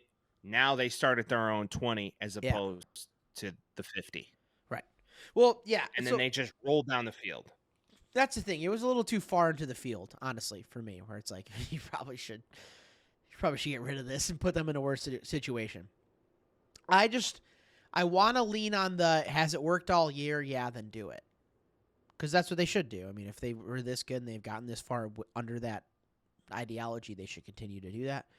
Different times. Like, again, before the 2nd quarter, and people were talking about that too. It's like, well, you kicked the field goal then. And I know that's not the argument you're making, but you don't get the benefit of having bad field position coming back over because it's the end of the half, so take the points. But, like, again, it's just that 4th quarter. Because first off, I feel like they went into the locker room and they were like, we're going to Super Bowl. I feel like they did that. They started out so hot and came out so flat. Right. It wasn't like, let's go step on their necks. It was so much credit to the 49ers. Yeah. They came out and they looked flat, and there wasn't the pedal to the metal that you thought it would be. They didn't score at all in the third quarter. I mean, the 49ers scored 17 points in the third quarter alone. Brutal. And they took advantage, man. and the most advantage of their turnovers that they had. I mean, it was truly that fumble by Jahmyr Gibbs was debilitating. But That's the thing. this game, Jared Goff shout didn't out to throw an Brock interception. Purdy, man. Give him Yeah. the roses. Brock Purdy, Dog. man, Dog. just single-handedly brought that team back, all Yeah. balls, and you just gotta love him. Like, we didn't bring this up. Kindle Vildor, the fucking throw. ball hit him in the face, cuz. That's an interception, and it immediately turns into a touchdown. Brandon Ayuk gets number 2 on the top 10 countdown that night, which was fucking Such a obscene. stupid. Top 10 plays. Poor Ayuk, ASU's finest, Brandon Ayuk. I mean, you know, yeah, he's a monster. They're so good. They're so good. Like, Poor guy, like, he shows up on Twitter. He's like, really? Seriously? that video was hilarious. Do You see the view out his window, though? That's a good view. Yeah, I think he's all right. Yeah, I mean, this 49 team's really good, and it was a really good game to watch, but you could feel it as it was going. Around the time where the third quarter was about halfway through, and it started getting close, and you're like, Lions aren't winning this. And then I thought at the end, maybe they can pull something out, but no, Lions weren't going to win that. I don't know what it was, and maybe I'm paraphrasing or whatever, but it feels like they went into the locker room and they said, we're about to go to the Super Bowl instead of let's step on their necks and make sure they're never walking You got again. C.J. Gardner-Johnson out there fucking talking shit about Debo before the game and then waving Yeah. goodbye to the crowd before the half. Like, What? Crazy. you just gave them. Yeah, and then you got Eminem in his booth flicking the whole crowd off. Like, Well, I would do just- that too, though. I probably would have done the same if but I was I'm a just fan. saying, yeah, I get it. He's not a player, you know. I feel like this game could have ended far differently if the management aspect of it would have been more Yeah. so thinking about the long term as opposed to the opposite. So You know, it's pretty the good. Lions, they will be back. I think they have the potential to win the NFC North next year, and I think they'll add more to this team. I don't think really anybody's going anywhere. If they add another wide receiver piece, there's no telling where this team could go. Yeah. Christian McCaffrey, pretty good at running the ball too. I want to put that out there. Christian McCaffrey is truly a dog. Generational. And Generational, he's generational, and he not only that comes from a family tree of greatness in the NFL, and his dad was a dog. He's just proving the great white hype at the running back position isn't dead. So you gotta love it. Speaking of talented tree, so we're not going to pick the Super Bowl this week because we got a whole week for that, and I forgot about that. So we don't even have to do that. But what I do want to say is Patrick Mahomes' dad pitched for the Twins. He was a Major League Baseball player. Yep. I learned this today. Brock Purdy's dad, 8-year minor league baseball player. Really? Maybe if you pitch in the MLB or you pitch in the minors, your son's going to be a generational quarterback. Oh, I got some homework on how I believe the Super Bowl is going to go. And to your point, I kind of forgot that we weren't going to do that this week. Yeah, I but know. we can talk about our way too early picks and where we were right and where we were wrong. Do you want to go through mine and I can go through yours? Sure. Okay. Okay. So Vince predicted the AFC Championship I did. spot on. Yeah. Chiefs Ravens. Vince called it way early on. The NFC Championship, he was not so 50. lucky. Fuck. 50-50. He was Eagles 49ers. He had the 49ers losing. Yeah. And then his Super Bowl was a rematch of last season, Chiefs and Eagles, which is pretty close. No cigar. Fuck. And his winner, It was his so winner, close. his winner of this Super Bowl was to be the Eagles. Now, Damn Vince, it. go ahead and destroy me. I'm just mad because if I would have just listened to what you were saying and picked the Lions, I would have had a perfect fucking draw instead of the would've. goddamn Eagles. would've. And the Eagles You would've. ruined me. And I should have listened to myself But You got unlucky. I will say that. AFC Championship, you had Bengals Chiefs, which everybody would have loved to see a rematch of that. Joe Burrow goes down, you can't have it. Which is similar to how the Eagles went. Eagles just fucking went downhill. Just the Bengals look so good, and they were a really good team. If Jake Joey B Browning doesn't was get damn hurt, good. I mean, for what he wasn't Yeah. bad. Right. I think if Joey B's still on that team and healthy and full 100% Joey B doing Joey B things, Yeah. there is no doubt in my mind that they're not back in the AFC Championship game. Yeah. It's hard to disagree with that. Truly. Yeah. NFC Championship, you got one half again. You got Eagles Lions. We both picked the Eagles for our Yeah. NFC Championship. I got one half correct, and I rode the Lions train. How? You had Super Bowl Lions Bengals, which Lions been almost insane. there is a bad beat. I feel like for most of this, I feel like we're pretty even. Like, yeah, I picked the Chiefs to go there, but that's kind of like a homer pick. It's easy. I think we're pretty even.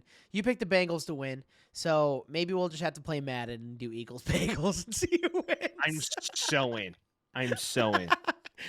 And that shows in, man. that even if you watch every game every single goddamn week like we do, even if you follow everything, even if you have multiple fantasies and you're looking at bets and you're doing all this stuff and talking to people about it, no one fucking knows anything. The only thing we can confirm for sure is that the Chiefs are going to be in the goddamn Super Bowl every single year for the next 20 years. Speaking of the fantasy football, what about your punishment? I don't think we ever agreed on that. You sure about that? Check the tapes. Everybody who was in, everybody who was in the league agreed to the punishment. Go back and punishment to give everybody some recourse. I'm a Democratic man. Go back and check. No one agreed. Was simply if you came in dead last, which Vince did. Yep. And I came in second to last. Now, Vince, what if the exception was that of the Taxi Squad podcast? We both do it. Goes and we have to do an open mic, 5 minutes at an open mic. You go and do your 5, and I'll go and do my 5. Dude, I want to be so bad at it. You know, this man sings on stage in front of the masses, is on two fucking podcasts, and you would think, one would assume he would be okay. I'm not a comedian, bro. No one's a fucking comedian. You just get up and you go for it. That's like being like, hey, you can play flute, right? It's like, go do a hip-hop dance in front of a bunch of people. Like, I don't fucking know how to do that. I'm not funny. I don't have jokes. You're very funny. Fuck. I don't want to do it. The thing is, nobody wants to. The issue is that if anybody else lost, it wouldn't be a big deal and no one would tell them to go do it. What's so comical about this, people, is that Vince and I are the people that operate a sports podcast, and we've become the dead last losers in 2 years running of our Friends Fantasy Football League. I already said that I'm quitting all my fantasy leagues next year. I hate it. No, we're both done. We're done. Finished. We're done. So we might as well go out with a bang. And if you are listening to this and you would want to see the Taxi Squad podcast go on the road and do 5 minutes at an open mic, let us know, because it could be something fun to do. And I kind of enjoy the parody, and considering we're going to be in the off season here shortly, it would be something fun to document.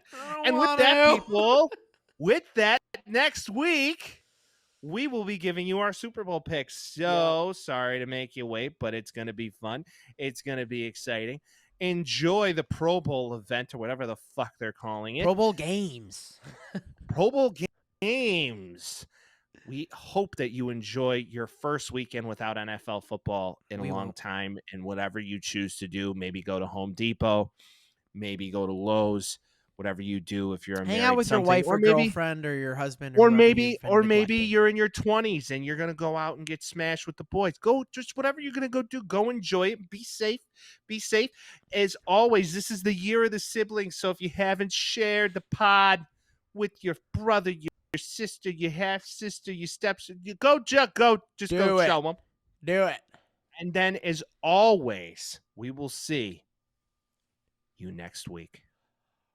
Peace.